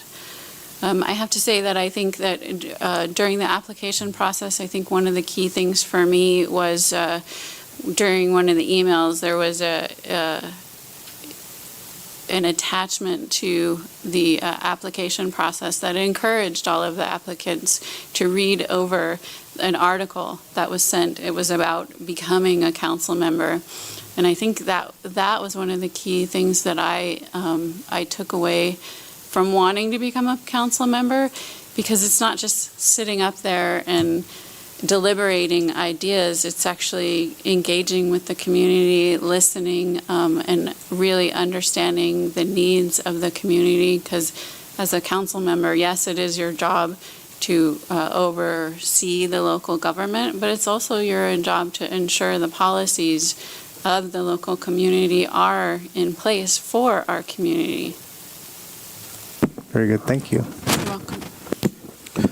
Question number 3 is, what do you see as the biggest issues facing Grover Beach, and what is the role of city government in addressing these issues and serving the community? I think right now the biggest issue is what I think some of our residents were speaking of is the traffic control and the congestion and the safety just driving down one of the main streets of our community. This community has 13,000 people. It's 2 miles total. So if you take away half of that in a construction project that everyone was excited about and eager to begin with, and then you say it's going to take months and months and months to deliberate and finalize, there is going to be some contention, and we have to recognize that. And as a council member, I think listening and really understanding, because we live here, this is my community as well, really listening and understanding where the residents are coming from, I think that speaks very loudly to, I'm a resident as well. This is something that I'm passionate about, and I would like to see into completion myself, because I drive down these roads as well. And I too have seen the articles where one of the restaurants that I grew up in going to, there is the Rib Line here in Grover Beach, but there's also one in SLO that's thriving. Why is it thriving in SLO and not in Grover Beach? So I think for you to sit on the council, you have to understand both roles, and I think that that's something that I would be good at doing, because I'm a great listener, and I'm just really passionate and eager about contributing to this community. Thank you. You're welcome. Okay, question number 4. The City Council has adopted a citywide governance policy affirming the importance of making policy decisions for the entire city. As a District 2 council member, how would you balance the roles of representing your district within the context of citywide governance? I think the first step is just hearing what everyone has to say. Again, I love the idea of a local coffee. Invite people for pancakes. Everybody loves pancakes, right?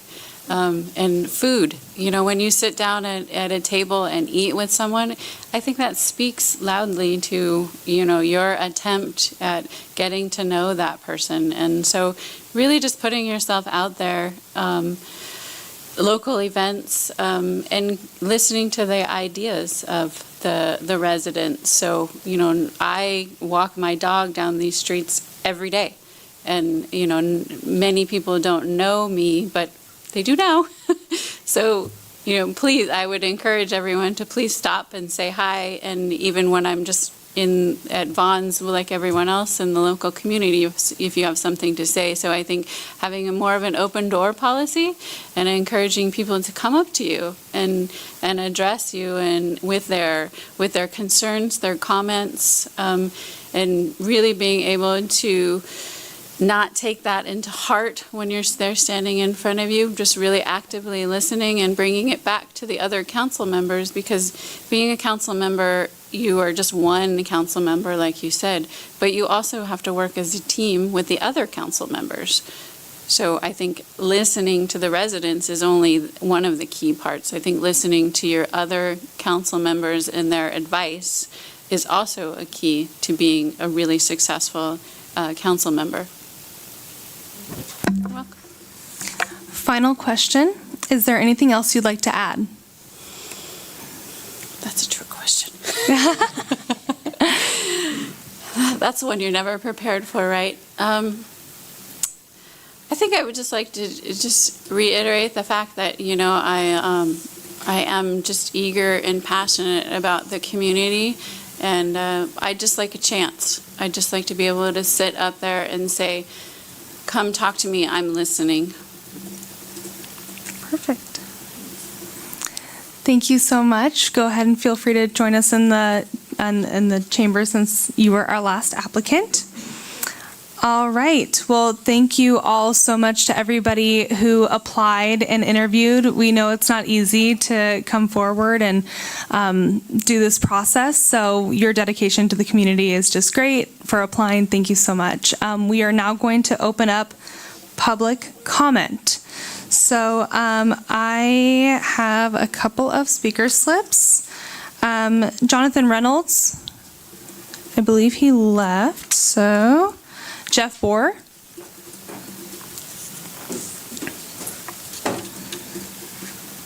Hello, Council, Mayor.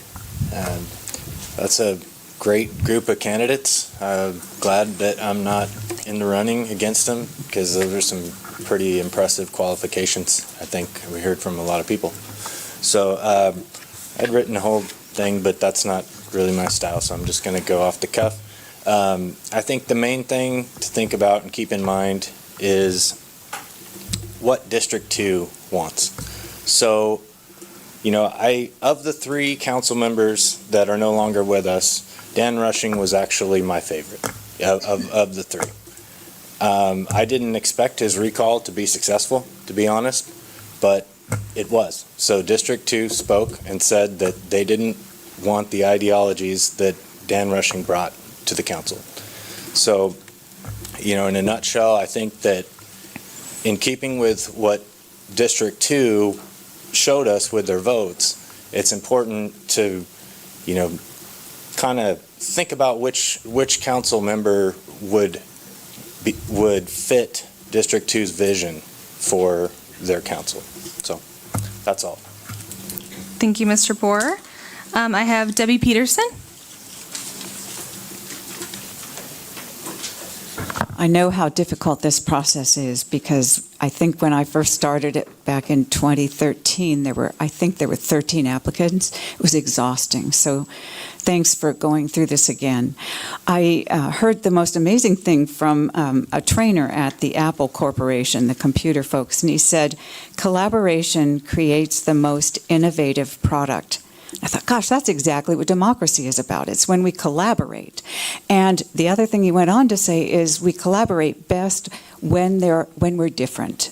And so I just wanted to make the point that each of you up there was opposed to the recall, was opposed to the water. I can't even think of the word I'm looking of right now. Anyway, you did not want the water rates to be repealed. However, the city voted, the majority of the people in this community voted in favor in District 2 of the repeal. Only less than 17% of local repeals succeed in this country. And a larger majority still voted for the repeal. So I'd like to suggest that if you are really serious about collaborating and you're serious about what democracy looks like and what good boards look like, I'd like you to really think about what the majority of the people in this community wanted and see if you can't choose someone from District 2 who actually represents that, who you can collaborate with and work together. Thank you. Thank you, Ms. Peterson. I got a couple of speaker forms. David Ekbaum, did you want to speak on this item or general? On this item. Okay, go ahead.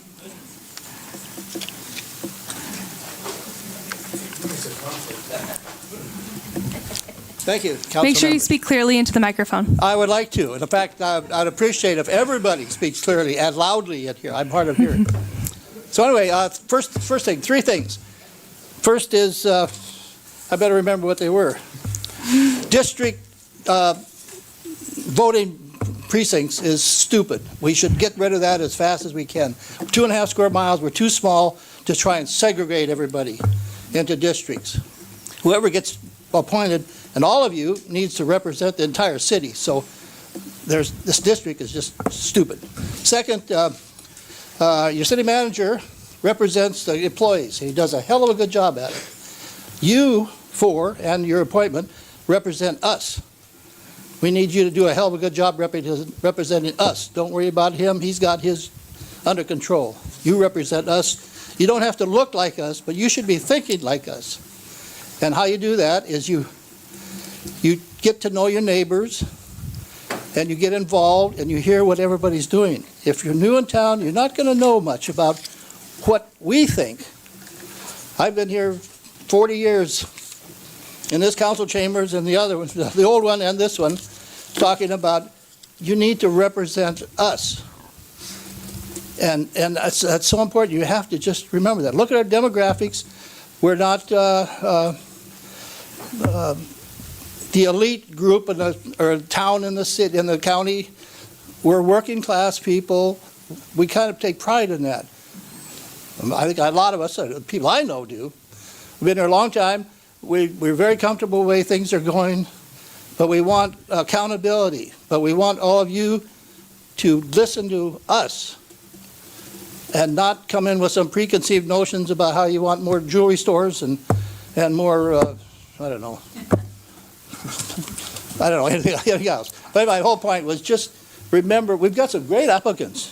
There was 4 of them. I thought, boy, any one of those would be good. I'm not naming who they are, but, well, maybe I will.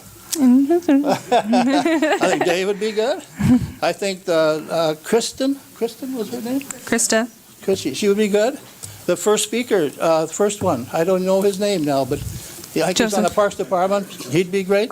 These are people that I think make it feel like all these people want to do some good. But you have to be the same type to get out and find out what's going on in the community and represent us. That's all. Thank you. Thank you, Mr. Ekbaum. All right, we have Catherine Sells, followed by Ben Gildia. Thank you for allowing me to speak. I'm Catherine Sells. I live on Mentone. I don't really want to disparage anyone. I think it's very brave to come forward and present yourself for this position. But there is one person who has spoken, talked about a lot about safety and children in schools. And I'm sorry to do this, but this person has put so much information about that person's children on Nextdoor, their school, their pictures of them where they go. It terrifies me. I know more about this person's children than I know about my own. And my daughter's grown, but still, I don't want to know that about someone else's child. It worries the devil out of me. So I just hope you know who I'm talking about. All right, thank you, Ms. Sells. Ben Gildia, followed by Brenda Auer.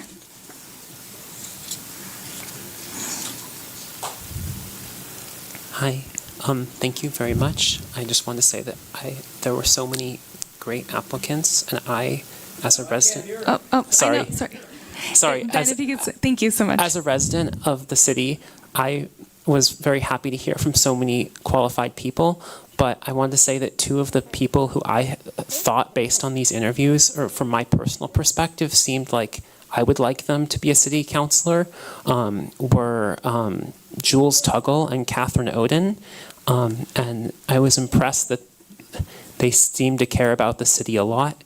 And I hope that when the city council is making a decision, that they keep in mind the values of the city and when they make that decision. Thank you very much. Thank you so much. All right, we have Brenda Auer, followed by Pamela Sorton. My name is Brenda Auer, and I live in District 2. I worked hard for the repeal. I worked hard for the recall. I believe my vote counts. I really think appointing someone after we had gone, the people spoke in District 2 and said, we want our voice. So I'm going to speak the voice for District 2. I've talked to many, many people. I got many, many signatures. Many people have told me they feel David Swift would be the best candidate. If we were to take a vote today, I believe that's what would happen. I agree with you, Dave. This whole district thing's ridiculous, my friend. I believe that a former mayor has also supported David Swift, and he also lives in District 2. I don't know who else here lives in District 2 other than the candidates, but District 2 has spoken, so please, please listen. Thank you. Thank you, Ms. Auer. Pamela Sorton.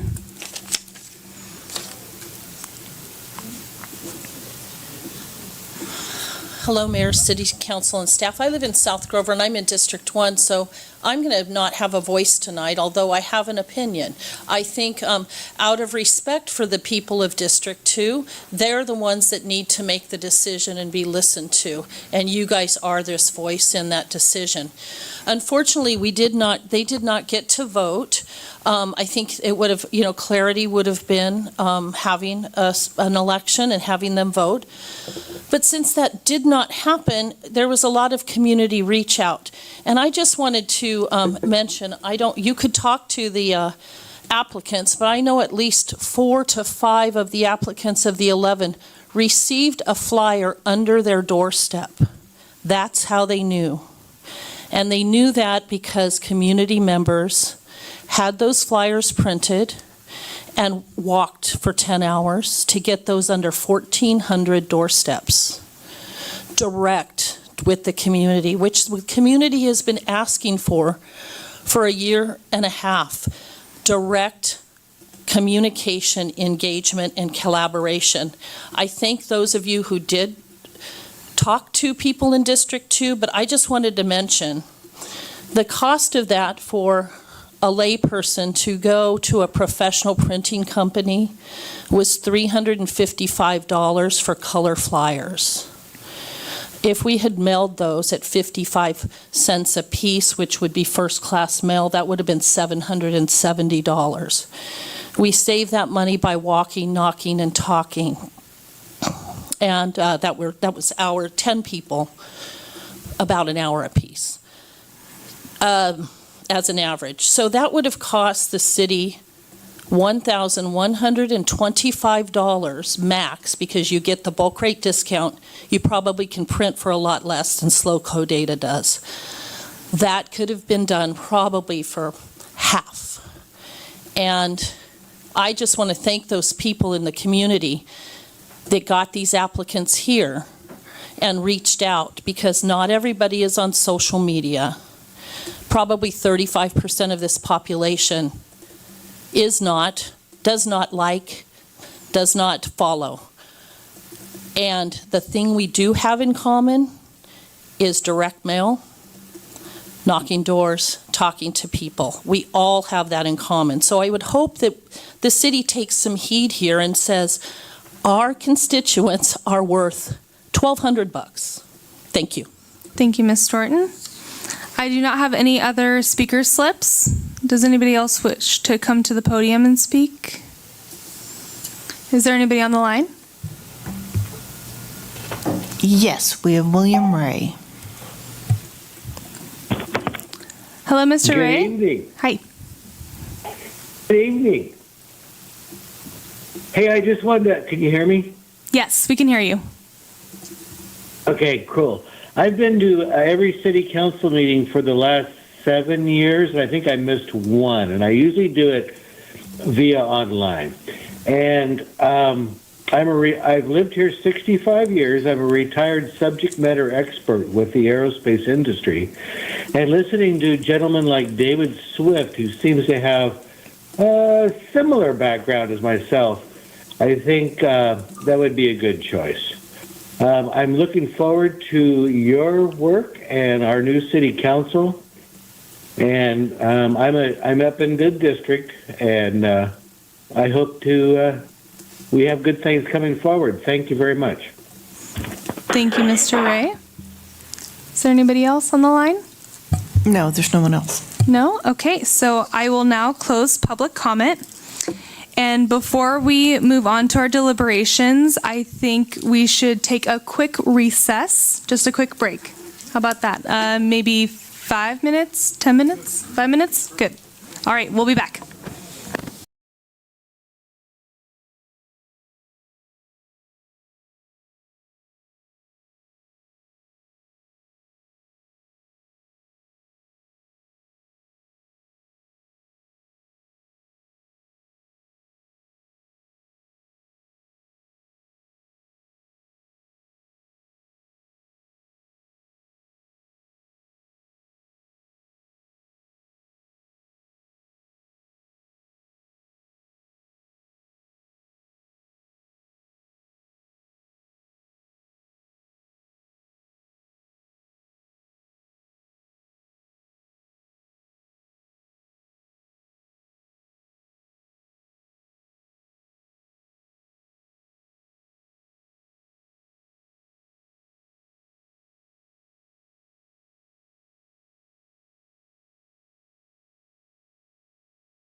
right, welcome back, everybody. Welcome back.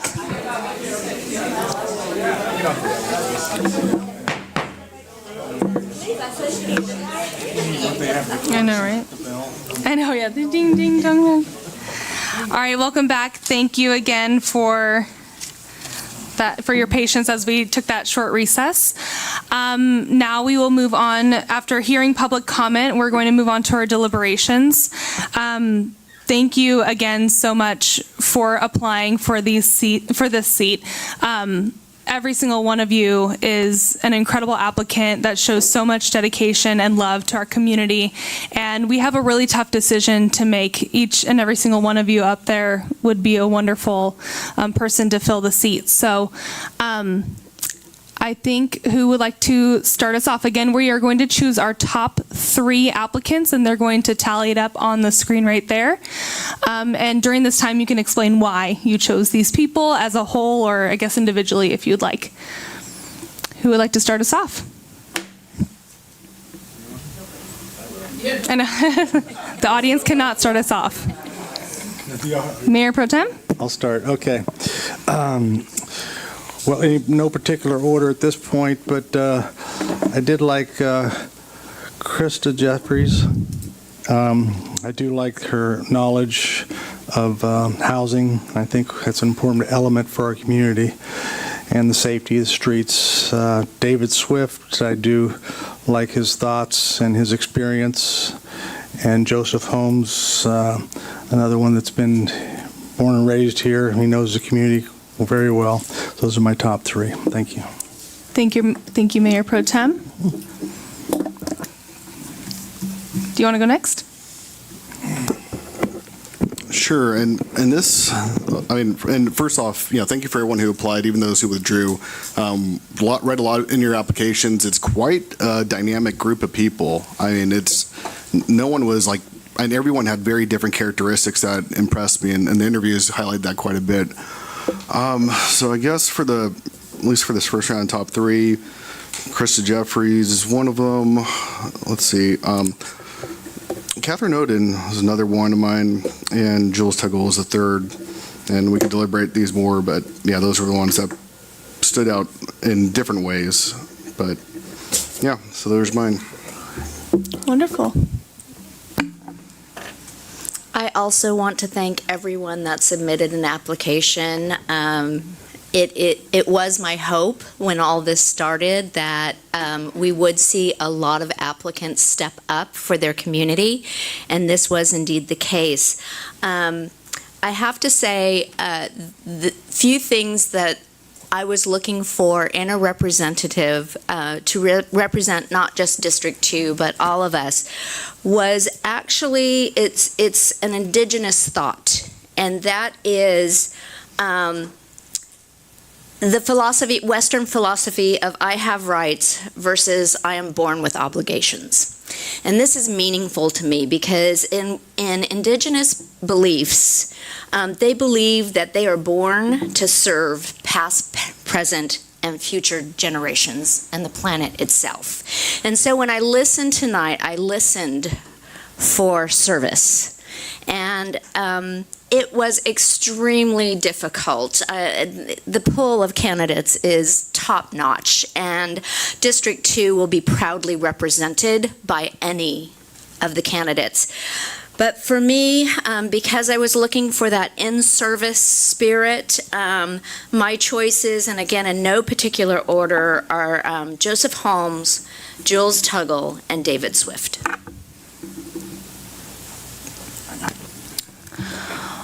All right.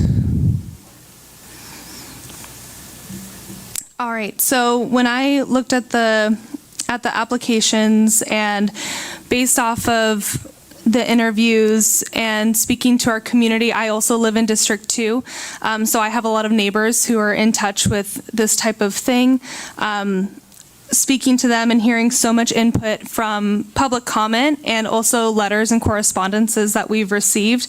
Not only was I looking for involvement in the community, but also education and experience, knowledge in government, I think is a really huge thing, knowing what policy is. But again, the input from the community, my selections in no particular order are Krista Jeffries, David Swift, and Jules Tuggle.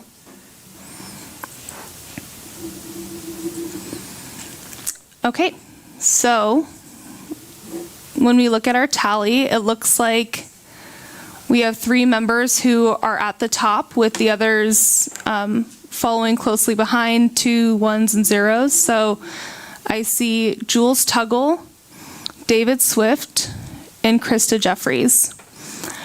Do we have a consensus to bring these 3 applicants for a final question? All right. So thank you again to the other applicants who applied. I hope that you continue to stay involved, maybe run in the next 2 years when the seat is open again. We would love to see you continue to be involved and support our community. So I'm going to bring these folks up in order that they were originally. Clarification, Mayor, are we asking those who are not being interviewed to go in the other room too, or are they all staying here during these last ones? Oh, I think all in the other room. I was trying to remember what we've done in the past. I guess it's our decision. What would you like to do? Yeah. All right, so if we can have Jules Tuggle, David Swift, and Krista Jeffries go into the other room, please. Oh, except for Jules. Excuse me. Sorry, I was gonna bring you in. Jules, you can come back up. Did you get your steps in today? You can keep going back and forth. It's not pretty. Okay, so, and before we ask you the final question, let's choose our final question. Was there anything in particular that we wanted to ask? I know that there's questions about financial issues, working with other council members. Is there something the council would like to hear more of? For me, I'd like to hear the fiscal question, because we didn't really get into that in our previous questions. I would agree. Yeah, All I agree. right. So again, thank you, Ms. Tuggle, for coming up and being one of our finalists. Reviewing and adopting the city's budget is one of the roles of the city council. What is your perspective of the city's financial position and overall approach to fiscal issues at the local government level? This may be the hardest part of being a city council member, because ideally you would say yes to everything, because there's thousands of great ideas. And you will not always have hindsight of 2020. And I don't want to start with over drama, but I think it's pertinent with the fires in LA. The city council did cut the fire budget, right before the fires happened. And this is not a blame game. I'm not implying that at all. It's that the really tough decisions have to be made. And you're not an expert on every component of the budget. So you have to do a lot of deep digging, and you've got to rely on a lot of subject matter experts to make sure that you understand the issues. That being said, if we're not solvent, then we're not anything. So we've got to start with a reality of what we do actually have to spend. We need to look at places that we can save money or be more effective with our money. I think it's important to track impact dollars and what our money's actually doing in our communities when we put it in different directions. I think it's important to have community conversations and go out to the community about what their priorities and values are as well. And in the end, a budget that focuses or balances its focus on safety, public services, and our most marginalized is going to be really imperative to moving our, and fosters business is going to be imperative to moving our city to the next level. And that's clearly where we're at, and that's where we're headed. So doing that with solid business sense, honesty, and the reality of limits that do exist. I think that's it. Thank you. You can go ahead and have a seat. Thank you. And we'll ask David Swift to come in.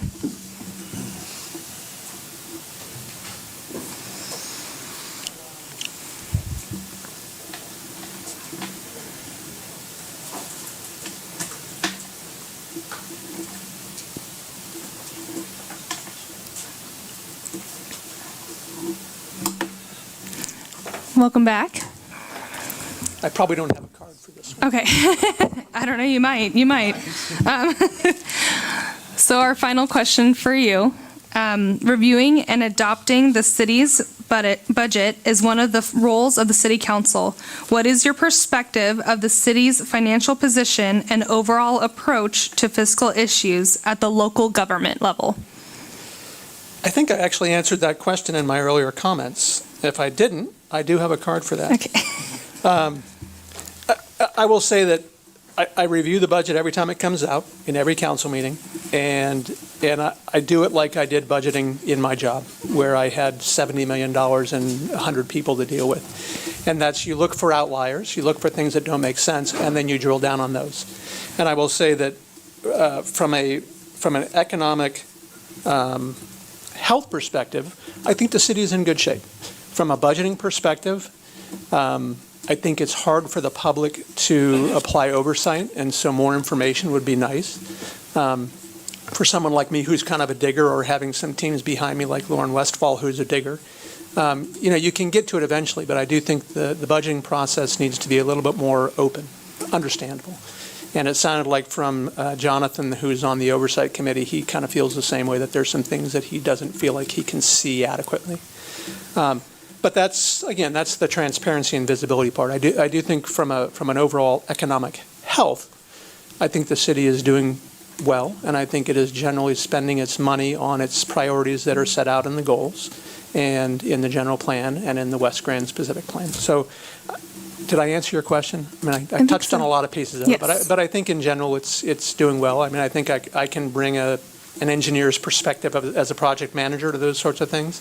And again, it's, look for the anomalies and then dig into them. Thank you.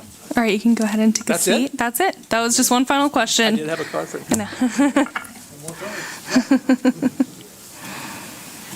All right, Krista Jeffries.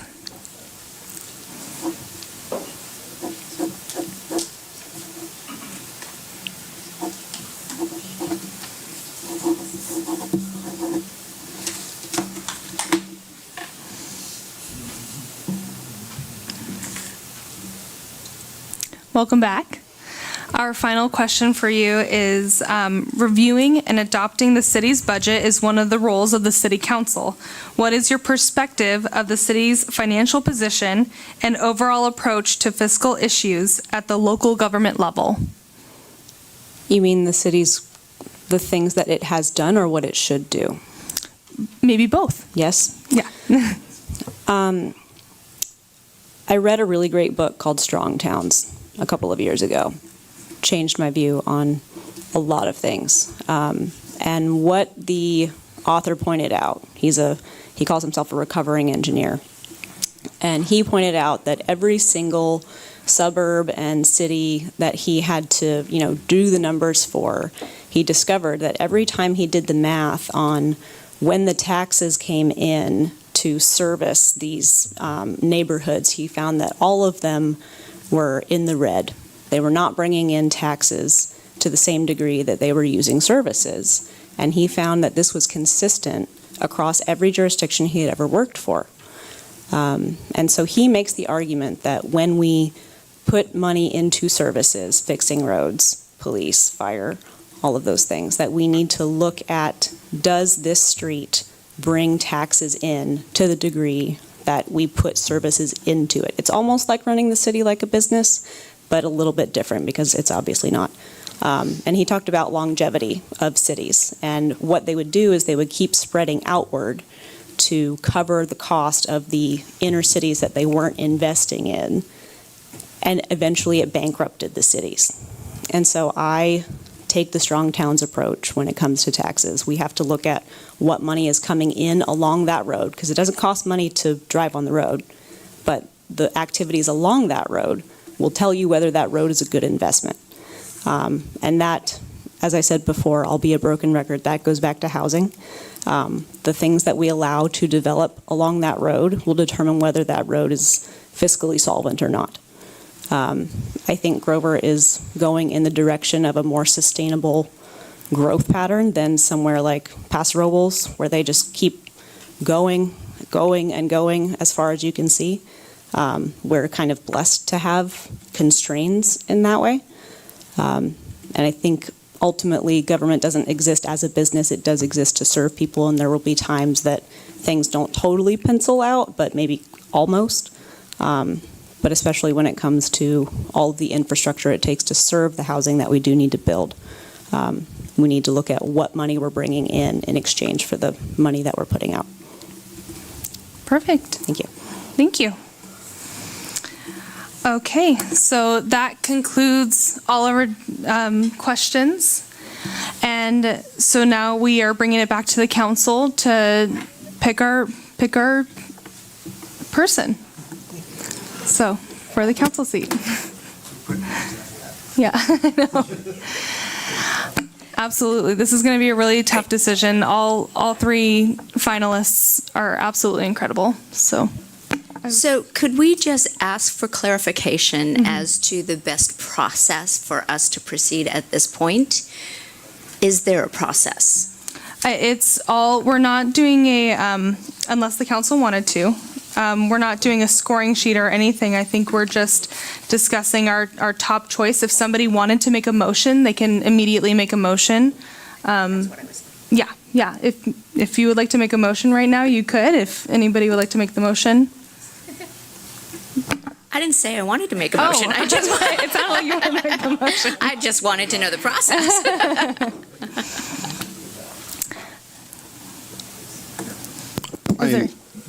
If someone wants to make a motion, we could go for it. But I have no problem like us discussing, each person, just to get a sense of, where we see things going to in this council. That might make it easier just to get before we get to that part. Or we could, like I said, I'm fine either way. Okay. So it sounds like we're going to go through each applicant and discuss why, or maybe our top applicant. Or I guess each applicant, and then we'll hear a consensus between the few. So, do you want to start us off? Sure. Let's see. So start just in this order too. It's easier for me. So for Jules Tuggle, some of the things I noticed that were very helpful is so in addition to having a strong background and stuff as far as understanding government and how to do constituent services and work, and the focus within really bringing that dialing it down to making sure people are heard and listening. I did also think it was helpful too with the background of having a person in the family who's in public safety, but also having young kids that are still in schools, because that's one area that we do on this council, the whole family dynamic and having that direct perspective is quite important too at this point, because it's like, I don't have young kids and everyone here I assume doesn't. So there's that piece that came into play too, and just really being able to jump in right away too. For David Swift, he carries a lot of experience of being on our planning commission, and that was one thing too that came to mind during the original round, which is his appointment on the planning commission goes through 2027, and the planning commission plays a super important role in our city because it's dealing with all the projects that come through, and all the ones that our residents talk about, get approved by the planning commission. Unless they're appealed, they don't come to us. So there's a part of me that likes to have his talent in that place because, like I said, we don't get these developments coming to us unless someone goes through the formal appeal process. And a lot of the development code and everything else that comes around, it goes through the planning commission first. It actually has a big impact on what gets to us because most of the time, it's coming towards the end of the process for us. So I'd hate to lose all the abilities he brings to the planning commission, because it's such an important role that people have on there right now too. So that's one of the areas too, because all the background too, as far as the elements and everything else too, relates back to his role in the planning commission too. Though I do like the idea of having the Warren Budsman part too to help the public navigate things, because going through the city government it's just like everything else, it's a whole matrix. And Krista Jeffries does bring also the young families too dynamic. And she does bring quite a bit of other different pieces to it, because I sometimes it's hard to see people and stuff who are advocates originally, come up here, because there's a whole dynamic to it. But she articulated herself very well in being able to say how it all actually works and comes into play for her. Obviously, housing is her biggest issue, but there was quite a bit more to it, and that Strong Towns part brings an interesting perspective on how we do our fiscal side that might be looked at too, because yes, obviously government, there's more money spent out than in, which is good for the residents and good for businesses too.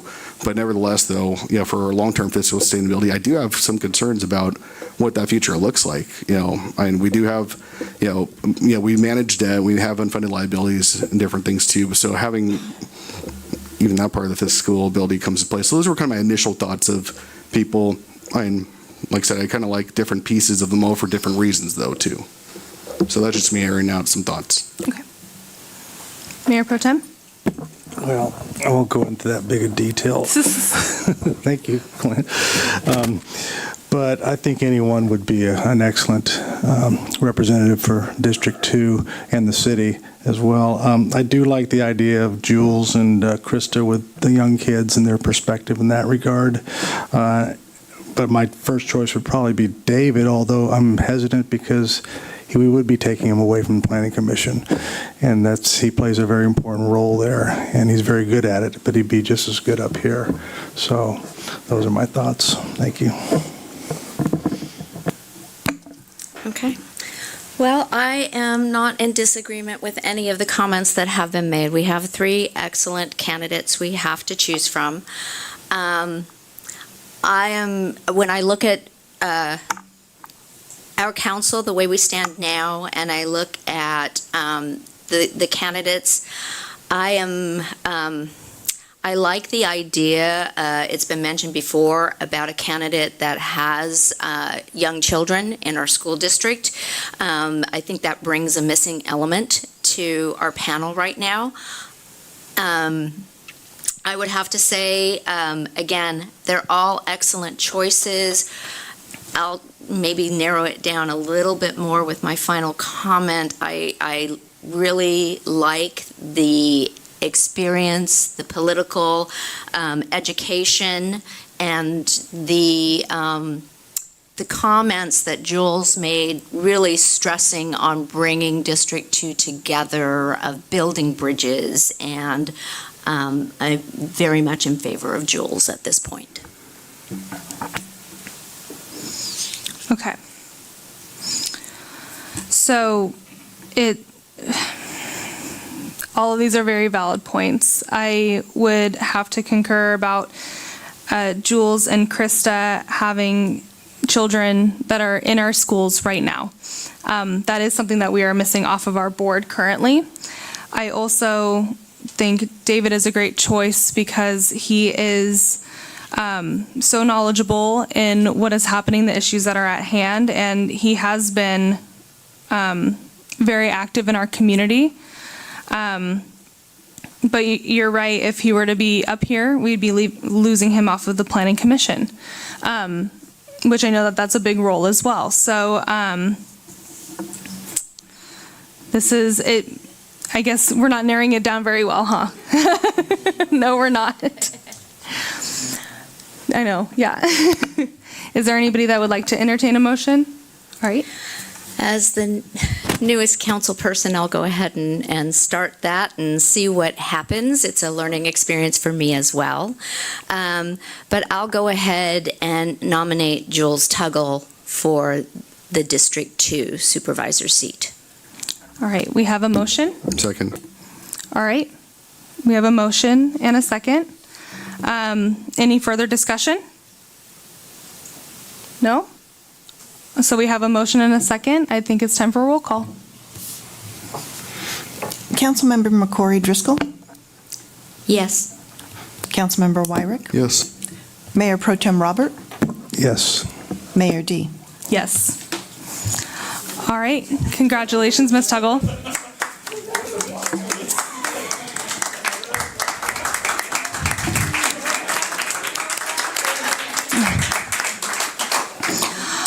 right, so now we will move on to Ms. Sims. We'll start with the swearing-in ceremony.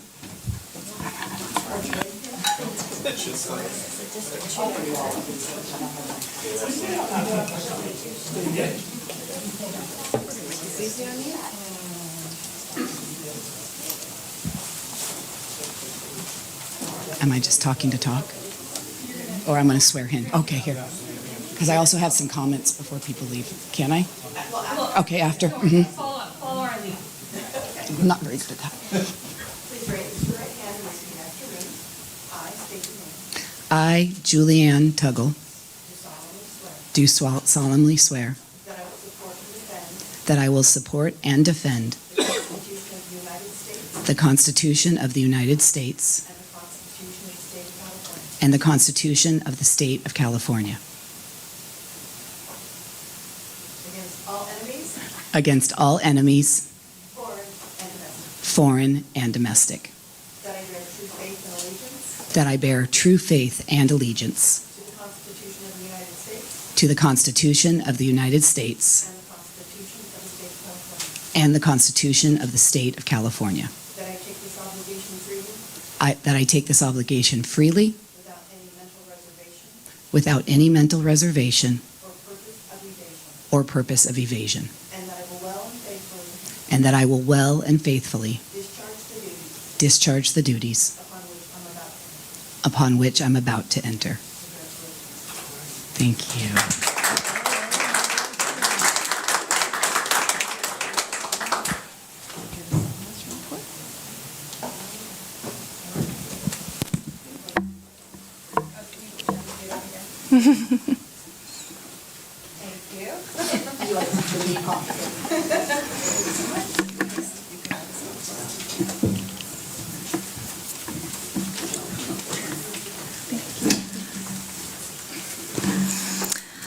All right. While our new council member is taking their seat, again, I just want to thank every single one of you who applied. This was a really tough decision. I mean, we're coming up on 9:00 p.m. This was a very long and very hard decision. So thank you so much for everything. Thank you. All right. Would our new council member like to say some words? Yes. And you might have to turn on your microphone. There you Yes. First of all, thank you. Can you hear me? Yes. Okay. Thank you for your vote of confidence. I'm looking forward to working as a team, to learning and growing together, and to serving the members of our city. And to the last two finalists, will you promise to be a part of the conversation? Because what you bring for homeless issues and unhoused and all of that is I'm so passionate about and so want to hear your perspective, and your wealth of knowledge exceeds mine on local event community issues. And I'm coming up to speed, and I'm going to need support doing that, and I feel like we could really be an incredible team. So I wish there could be three, or we could Rochambeau, or Us trade too. the seat, or we could trade the seat. I think that could be cool. But seriously, I would love to have that collaboration and that input, because I think we have a shared vision. Perfect. Thank you. Okay. So since we already had a recess, we don't need another break, right? So we are going to just roll right into our 2025 City Council assignments to the boards, commissions, and committees. So I will turn it over to City Manager Bronson. Yes, thank you, Mayor D, and welcome Councilmember Tuggle to the council team. Just first, a quick point of order. As we're moving forward with item 9, item 10 will be continued to a later meeting. That's the Brown Act information. We will be providing some Brown Act material to Ms. Tuggle, and the Cal Cities Academy will also include it as well, but we'll reschedule the actual agenda item for a later meeting given the hour tonight. So item 9 is the 2025 council assignments to boards, commissions, and committees. This is an annual agenda item brought to the council to determine your selections to various external bodies that the city is a part of, ranging from the San Luis Obispo Council of Governments, the Five Cities Fire Authority, and other groups as well. The council's process is one of consensus to go down the list of different assignments. There typically is a representative and alternate role for each of the different external bodies. The agenda does list individuals who are currently in that assignment and opportunities for filling the vacancies. And again, we defer to the council for identifying who you would wish to choose for the different roles. In that, I left all of my notes on this subject there. Thanks. I've done a lot of thinking about this, but I need it in front of me. Thank you so much. All right, so in the past, we've just gone through the previous council has just gone through the list, of advisory committees, and we will just divvy them out. So the first one I have is the Advisory Body Screening Committee, and that is usually held by the mayor and another council member, who's usually selected if the mayor is not available. Is there anybody who wants to just put their name on it at this moment? Councilmember Tuggle? Yeah, I'm fine with doing whatever's needed. I'm not certain how many times you're supposed to say yes, though. Yeah, and this is a role that is carried out over the course of the year as part of commission appointments, and so the mayor and a council member chosen by the mayor at that time. So it's a rotating role, and the mayor can defer. Oh, I see. Yeah. Oh, my apologies. Okay, so you'll be first in my mind when okay, all right, sounds good. Okay. I'm a yes person. So, got it. All right, so we'll move on to the Air Pollution Control District, and last year the representatives was former Mayor Karen Bright and Robert. I want to give you the first right of refusal. Okay, so we have Mayor Pro Tem Robert as the representative. Is there anybody who would like to be the alternative that has a desire for it? The meetings are Wednesday morning, yes? Yeah. Fourth Wednesday of Okay, every correct. yeah. So yes, I'm out. Okay. I'll be the alternative. Can I be the I think I can be the alternative for that one. Yes. Yeah? Okay. Again, I also don't know how many times we can say yes to things, so we're gonna, Well, we want to share the love. We want to make sure everybody's representing.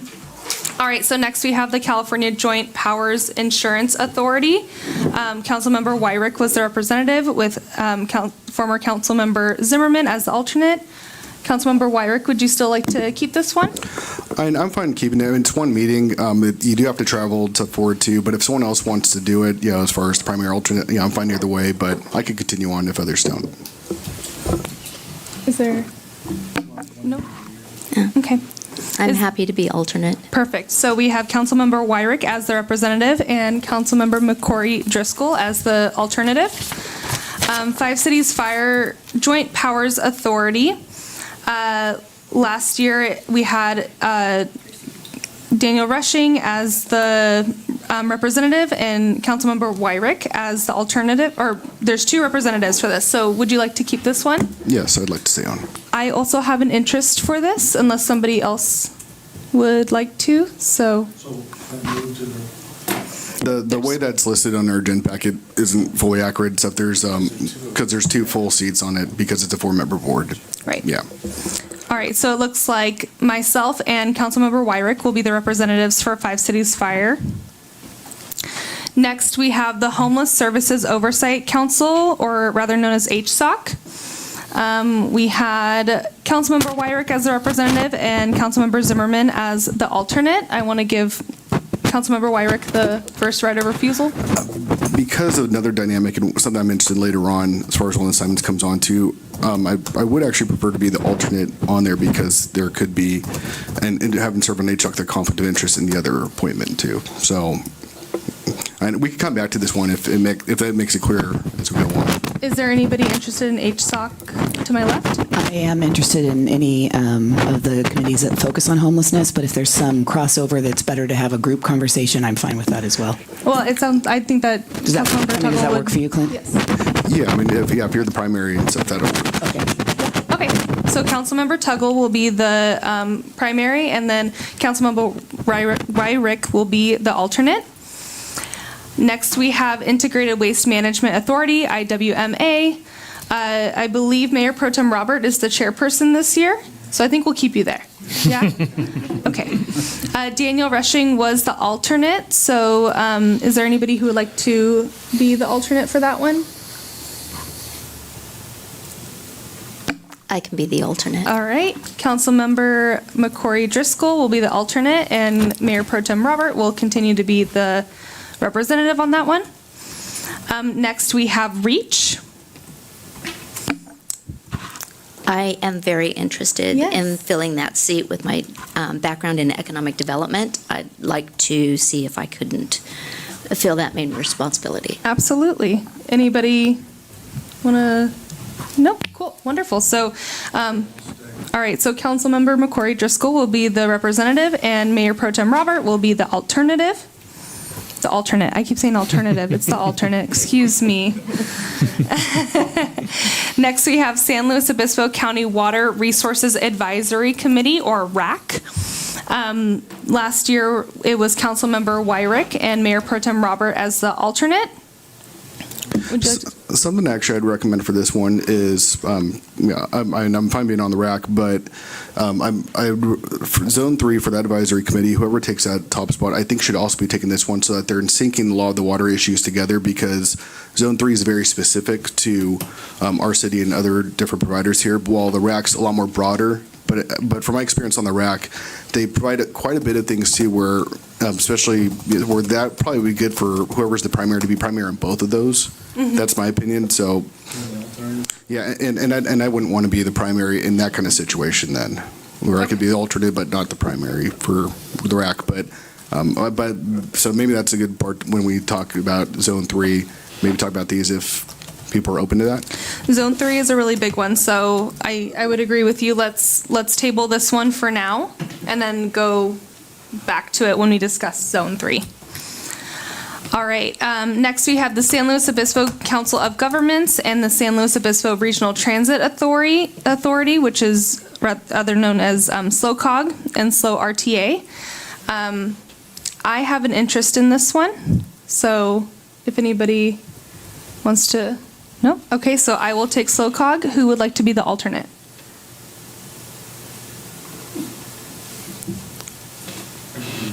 All right. Mayor Pro Tem Robert will be the alternate for that. Next, we have South County Transit Committee. And it looks like Daniel Rushing and Karen Bright were the people for that, the primary and alternate. Is there anybody that's super interested in the South County Transit Committee? I mean, I think for that one, it actually syncs up with the SLOCOG It does? RTA, where it has very similar parts too, so it's I probably see. best. All right, thank you so much. Then I will take that one, and Mayor Pro Tem Robert will be the alternate. All right, now we have the South County Chambers of Commerce.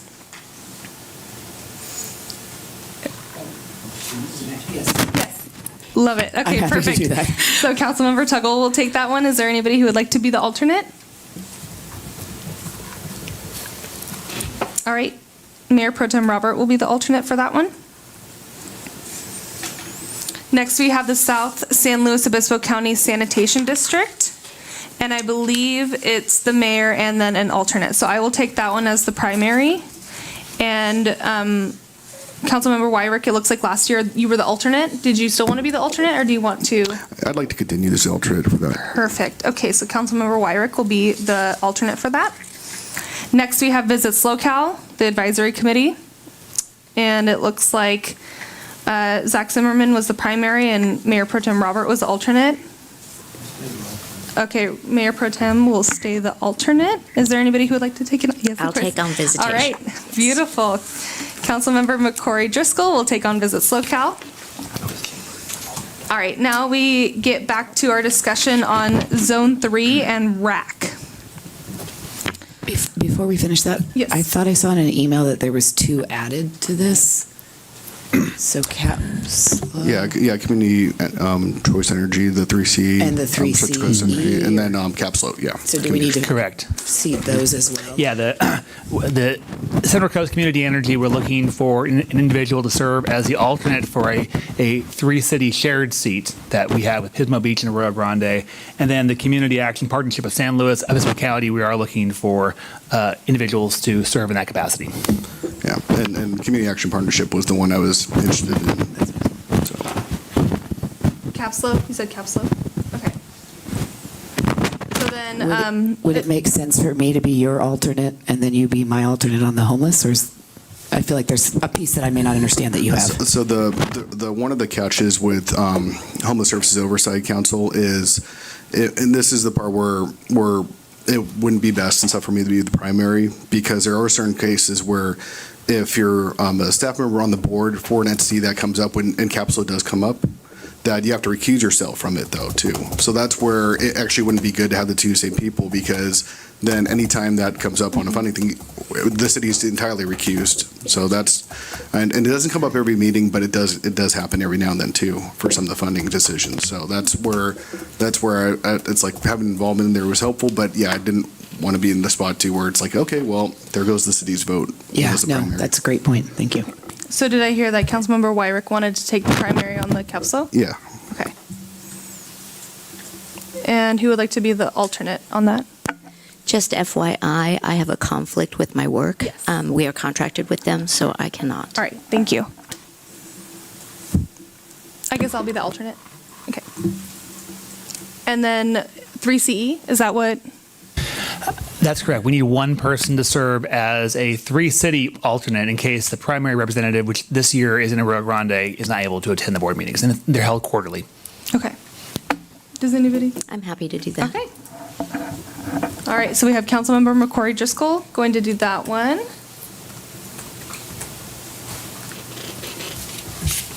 Okay. Me. Yeah.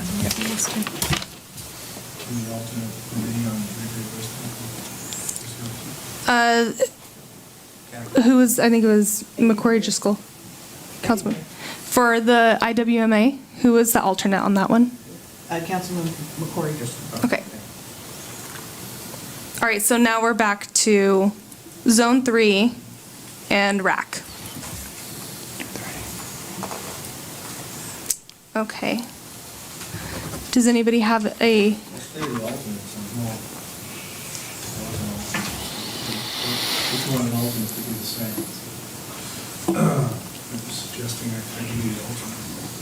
Okay. All right, so Mayor Pro Tem Robert will be the alternate on both of those. And looks like, I mean, I could take it on. Can I take it on? Yeah. In this case, Mayor, I think it would be good to share the stuff to do with others. So Okay.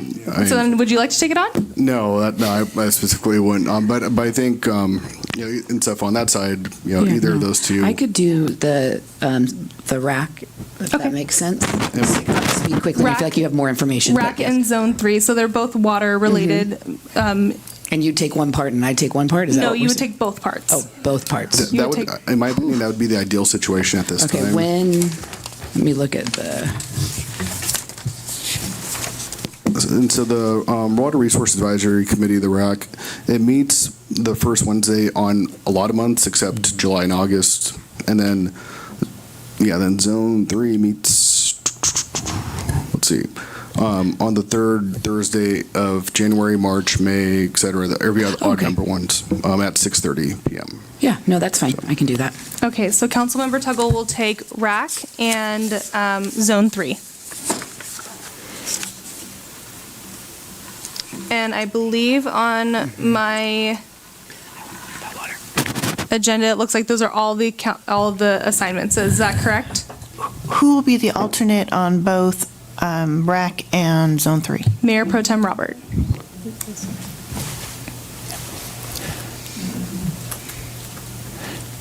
And Mayor, just to make sure we have everything listed, maybe the city clerk can go through each of the assignments just to double and triple check that we have all the names right. Yes, please.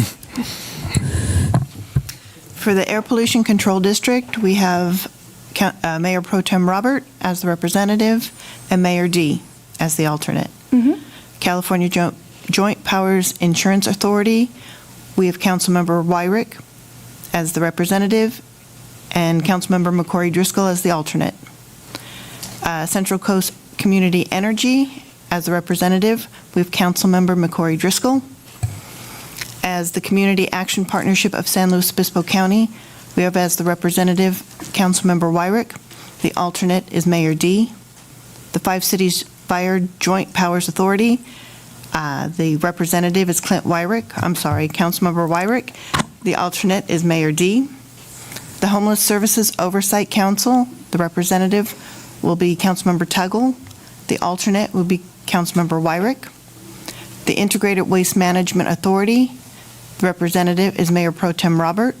The alternate is Councilmember McCory Driscoll. For REACH, the representative is Councilmember McCory Driscoll. The alternate is Mayor Pro Tem Robert. SLO County Water Resources Advisory Committee, the representative is Councilmember Tuggle. The alternate is Mayor Pro Tem Robert. The SLO County of Governments Regional Transit Authority, the representative is Mayor D. The alternate is Mayor Pro Tem Robert. The South County Transit Committee, representative is Mayor D. The alternate, Mayor Pro Tem Robert. South County Chambers of Commerce, representative is Councilmember Tuggle. Alternate, Mayor Pro Tem Robert. South SLO County Sanitation District, representative is Mayor D. Alternate, Councilmember Wyrick. Visit SLO Cal Advisory Committee, representative is Councilmember McCory Driscoll. Alternate, Mayor Pro Tem Robert. Zone 3 Advisory, representative, committee member, Councilmember Tuggle. Alternate, Mayor Pro Tem Robert. I know, that's what I was wondering. You want to swap any of those? I know, yeah. Let's all be really good council members and not miss our meetings for Mayor Pro Tem's sake. All right, wonderful. So it looks like we've divvied out our assignments.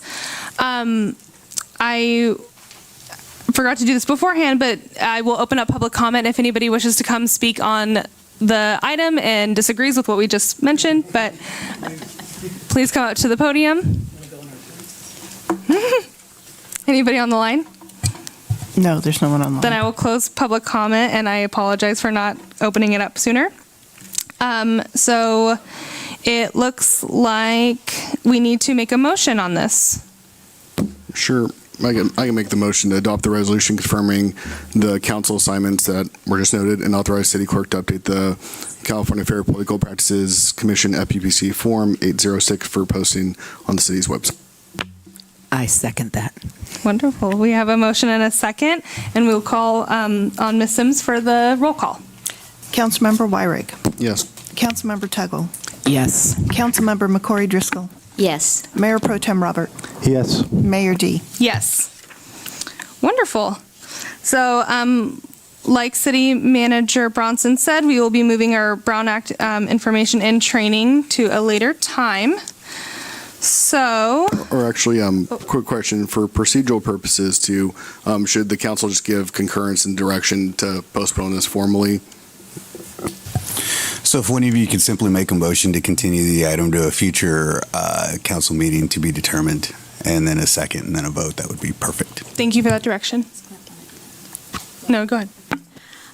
I make a motion that we postpone the Brown Act information training to a future date. I'll second that. We have a motion and a second. All in favor, say aye. Aye. Aye. Any Aye. opposed? All right. We don't need a roll call, correct? Okay. Motion carries. So now we will move on to our last round of public communications. Any member of the public may address the council for a period not to exceed 3 minutes total on any item of interest within the jurisdiction of this council. The council will listen to all communications. However, in compliance with the Brown Act, the council cannot act on items not on the agenda. I will now open the public communication period. And it looks like I did have a general comment from Debbie Peterson.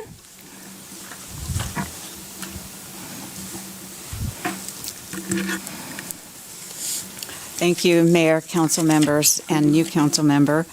I had a request from someone in a text earlier tonight about the 197 West Grand contamination, which was supposed to have been removed by last week. However, they observed that there is a very deep hole there, and that deep hole, according to the contractor on site, actually contained a very large tar, and this I heard personally, it contained a very large tar tank. And apparently that is still being it's still being excavated. And so the question was, if it was supposed to have been done last week, why is it still being excavated? Why do they keep digging deeper when it was supposed to be finished? And apparently they hit water at about 12 to 15 feet, and there is a petroleum odor. It would be wonderful if the council would actually look into the complaints of the people who live nearby. Thank you, Ms. Peterson. Is there anybody else that wishes to come to the podium? No? Okay. Is there anybody on the line? No? Well, then I will close public. Quick question on that. Because sometimes on public comment, even though we can't talk about it because not on the agenda, staff could make some sort of response. So for that, is the staff anything they could say? I believe we're recording all of the public communication, and then during our council communications, we can direct staff to address the questions. Understood. Thank you. All right. Thank you. So close public comment. Now we will move on to our council committee reports. So I will call on Councilmember Wyrick for any council committee reports. Yeah, the San Luis Obispo County Flood Control and Water Conservation District's Water Resource Advisory Committee, RAC, did cancel their meeting on Wednesday, December 4th, so there's nothing to report on that. And the South San Luis Obispo County Sanitation District, as it said on there, for then Mayor Karen Bright as the alternate, and did meet on Wednesday, December 4th. Overall, the kind of takeaways for that is the redundancy project, which has been going on for a bit too, their major capital one. They've worked through the design issues. It's moving along to where later on this year it should be fully up and running too. So basically that part will conclude, and then most of the things for that district will just be more operational, regular kind of things too. So that was the big takeaway for that part in particular. So those are my committee reports. Wonderful. Mayor Pro Tem? Integrated Waste Management Authority met last week on Friday. And we had a consent agenda to go recommend and approve the Go to Zero Smart Compliance. And we went over our mid-year budget, because it is a mid-year for us right now. And we got video content production contract approved, and hopefully we'll be seeing some of that this summer. And that's where they're going to make some videos of how to recycle and what to do with this and that. They're actually going to take a camera and put it, I think, with a plastic bottle and follow the plastic bottle throughout its life. And you'll see what happens to it. Yeah, they're going to make quite a few small commercials and such to educate the people, which is very important. We also created an ad hoc strategic planning committee. And let's see. We have temporary authorization for capital expenditures for the new building we moved into on 555 Churro Street. We're just going to move a wall for right now and gets everybody into one building. We purchased that, I think in December last month was the finalization of that purchase. And we'll no longer be next to the courthouse, which is kind of unfortunate because it was nice to be able to park there. We're going to lose the parking when we go to meetings. So, we also approved the site plans for household hazardous waste facilities at 2 different locations, which is basically just a huge slab and then people can bring hazardous waste, and they use that facility to take care of the hazardous waste. And I think that's it. The next board meetings are February 13th and March 12th. Okay, that's it. Wonderful. Thank you so much. You're welcome. All right, we will now move on to our council communications, and I'm going to start on my left. Councilmember Tuggle, do you have anything to say? No. Okay. All right. That's a rough start. Well, thank you. All right. Councilmember McCrory Driscoll. I don't, of course, have anything to report, but I would like to say I have seen a lot of interesting information come out recently due to the fires in Southern California, and I'm thinking maybe at some point in time, if there's any sort of public outreach that talks about a list of things we should have on hand, the things we should pack. My heart goes out to all of the people that have been evacuated, whether other, and it's even worse if they've lost their homes. But to be in a situation, and I have been there before when I lived in Mariposa, to all of a sudden have to determine have to determine what you pack and what you're supposed to pack. It's just very timely reminder that if we can have any such training, and maybe there is some, that would be a nice thing to have. Wonderful. Okay. To my right, Councilmember Wyrick. Sure. And I do also want to give my heartfelt thoughts out to people there too, because I know people who don't have homes right now because of the fires, and there's so many issues that are going on there too. So my heart's out to all those people.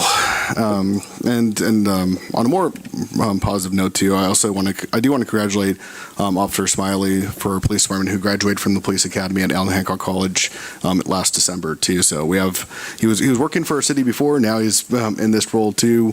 So it's good to have him fully as a role as one of our police officers. And a few other things I attended since our last meeting.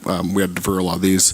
I attended our city Santa workshop on Friday, December 6th too, which was always good to see different members of the community, different vendors engaged there. And then right afterwards, the Grover Beach is tree lighting, which no big winds. It went off smoothly. It was very quick, and it was interesting to see people bring out their little families during that time to have a little cherished moment. And on Tuesday, November 19th, I attended Five Cities Homeless Coalition's Giving Tuesday banquet. Their theme was the gift of giving the gift of home. So it's always been good to support their continued work too, because they're operating our city, doing a lot of the things that it's tough for a lot of people to not in it to work constantly and stuff on people who've gone through so many different things too, and get them back to self-sufficiency. And also another thing I attended was for Friday Night Live at San Luis Obispo County. One of their fundraisers was the Reindeer Run, and Friday Night Live, they operate in different middle schools, high schools, including for people from our students who go to like Royal Granny High School and whatnot, and they're in substance use prevention work basically too. So it's always good to help that part out too, as far as getting our youth from beginning that path, hopefully, or maybe if they already started to provide a soft intervention and a way out for them to still have socialization and do good things. And the final thing too is Mayor Pro Tem Robert always knows too that, yes, I do like going to the pancake breakfast last month, this month, and keep doing your part in there for at the Grover City Grange. Thank you. A couple things. One, some people have asked me about the emergency evacuation for our city, and my thoughts go out to the people in Los Angeles and surrounding areas as well.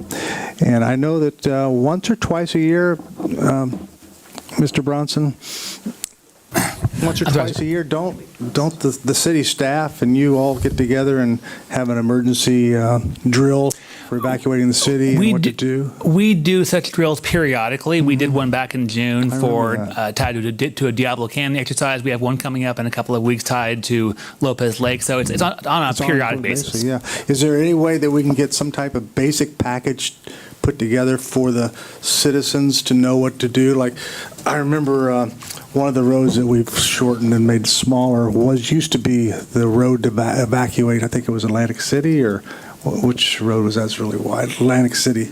Newport. Thank you. Yeah, and now we got the bulb outs and everything. So, but the original thinking of that was so that everyone can evacuate the city on that street. But is there any basic package that the citizens could maybe go online to see? Do we have something like that for evacuation of the city? We don't have something ready-made on our website. However, County OES has a lot of materials that are applied all across the county. We could take a look at our own emergency work. We're doing a lot of work with the exercise preparation and emergency plans over the next year. So there's more work that we can do and more communication we can do. Well, I know you've worked hard at making sure that the chief and everybody gets together and you have everything planned for if something does go wrong, so we appreciate that. So yeah, something that citizens can get their teeth into. Also, some people have asked about and I think this is coming up pretty soon, but just to publicize it, putting on the agenda the water rate study and the refund and the multi-tiering that we were going to talk about. That's coming up in, is that March? There are a number of different utilities-related items, including looking at our sewer system and water system. We'll be addressing those with the council over the next few months. Yeah, okay, very good. And, and in the consent agenda, there was grant funding for the traffic technology. That can only be used for this traffic technology, right? Is that, yeah, and that's software we're going to purchase and some hardware as well to expedite your job, which is great, and that's a $100,000 grant. Thanks, good job. But I was wondering if it could look into getting some grant funding for traffic lights and safety lights for crossing the streets and stuff. I've seen some lights that they're just on a single pole, and they're actually solar, and they push the button and it flashes so people know when they're driving down the street that someone wants to cross the street. And so is there any grant funding we might be able to get for that? It could look into that. That'd be great. Okay, that was it. Thank you. Wonderful. Okay, thank you. I would like to echo my colleagues here. I've been hearing a lot about just emergency preparedness and getting those resources and the lists, maybe having our cities share them or giving them to us council members. I mean, I just heard county OES. Maybe we can do our due diligence as council members to send that out to all of our networks. But I've also received a lot of questions regarding the emergency preparedness. What do we need to do if there is an emergency like that? So I think that these are really great points. I wanted to also say thank you to Mayor Pro Tem Robert for the pancakes at the Grange Breakfast. I also attended the Grange Breakfast, so thank you so much. If you haven't gone to that, I really highly recommend it. They are the best pancakes ever. Before the eggs get too expensive. I know. Yeah, exactly. That's insane. Yeah, they're already too expensive. Yeah. But really, I've been hearing a lot about the construction that's happening on West Grand Avenue and how businesses have been impacted for many, many, many months. And I would like to ask the council if we can, I'm requesting consensus to agendize maybe in the next meeting or so, the potential of a grant program for the businesses that are affected by that construction on West Grand Avenue. I would like to request the council to agendize a potential grant program. Yes, consensus? So if we can ask staff to please research a grant program and bring that back to us. And Mayor, for clarity, just so we're not, so staff understands stuff, that I assume what you're saying is that within our current fiscal year, no, we're not talking about something for the budget for next fiscal year because of the immediate impacts we're looking at right now. Is that correct? Correct, yes. Okay. It would be something that we would probably look into our reserves or something, because it's during this time right now. Yeah, I agree. So, I know construction will be over soon, but they've been impacted for a while, and we'd love to see something agendized. I agree with that. Perfect. Thank you.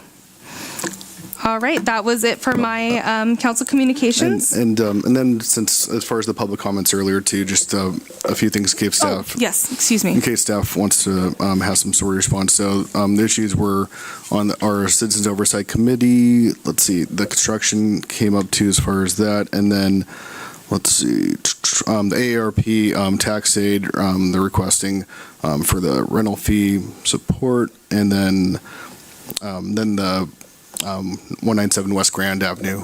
So those were the things that came up, though, in case there's any responses. So. Yeah. I think Rob and I will tag team these a little bit, and just to provide a brief response, and we can come back with more information to the council later on.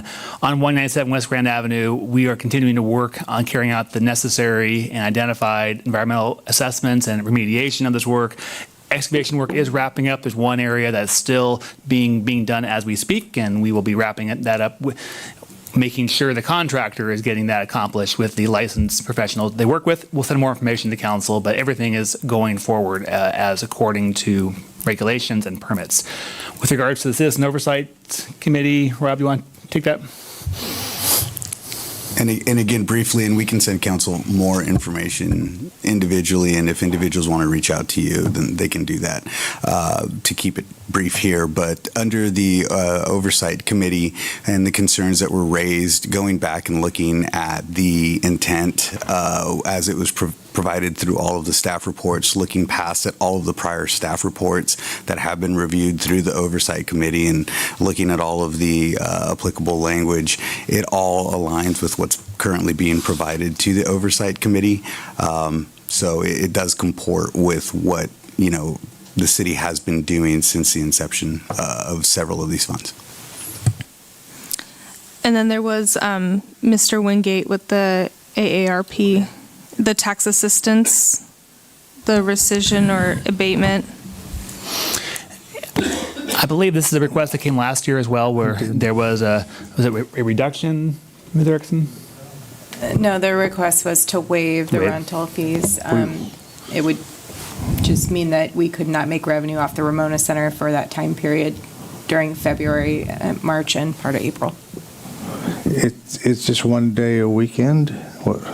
No, they're open 5 days a week during that period, and they rent out the Ramona Center for most of the day during those periods. And so we do have a nonprofit discount on our rental fees. However, they're asking for those to be waived. We waived those last year. Yes, you did. And how many of the rental people that rent are nonprofits? It's hard for So before we get into Yeah. too much of a Sorry. discussion, we would need to either seek consensus to agendize it so that we can bring it back for a discussion. All right, so it sounds like we have consensus to bring that back to the council to agendize that topic. The topic on waiving the fees for this nonprofit specifically. No. Yes? Okay. Yes? Good. Good. All right. On to the city manager's reports and comments. And just one item tonight, I just want to mention that on January 28th, we're going to have a Community Priorities Forum. This is an open public workshop where we're seeking community input to help inform the council in your process coming up in March to identify key priorities for the city to focus on. This is Tuesday, January 28th, 6 p.m. at the Ramona Center. It'll be a facilitated process where those who are there will have a chance to identify key individual priorities. We'll have some small group exercises, some dot exercises. It'll be a really thoughtful and useful process to help inform your council in your next steps with priority setting. Good.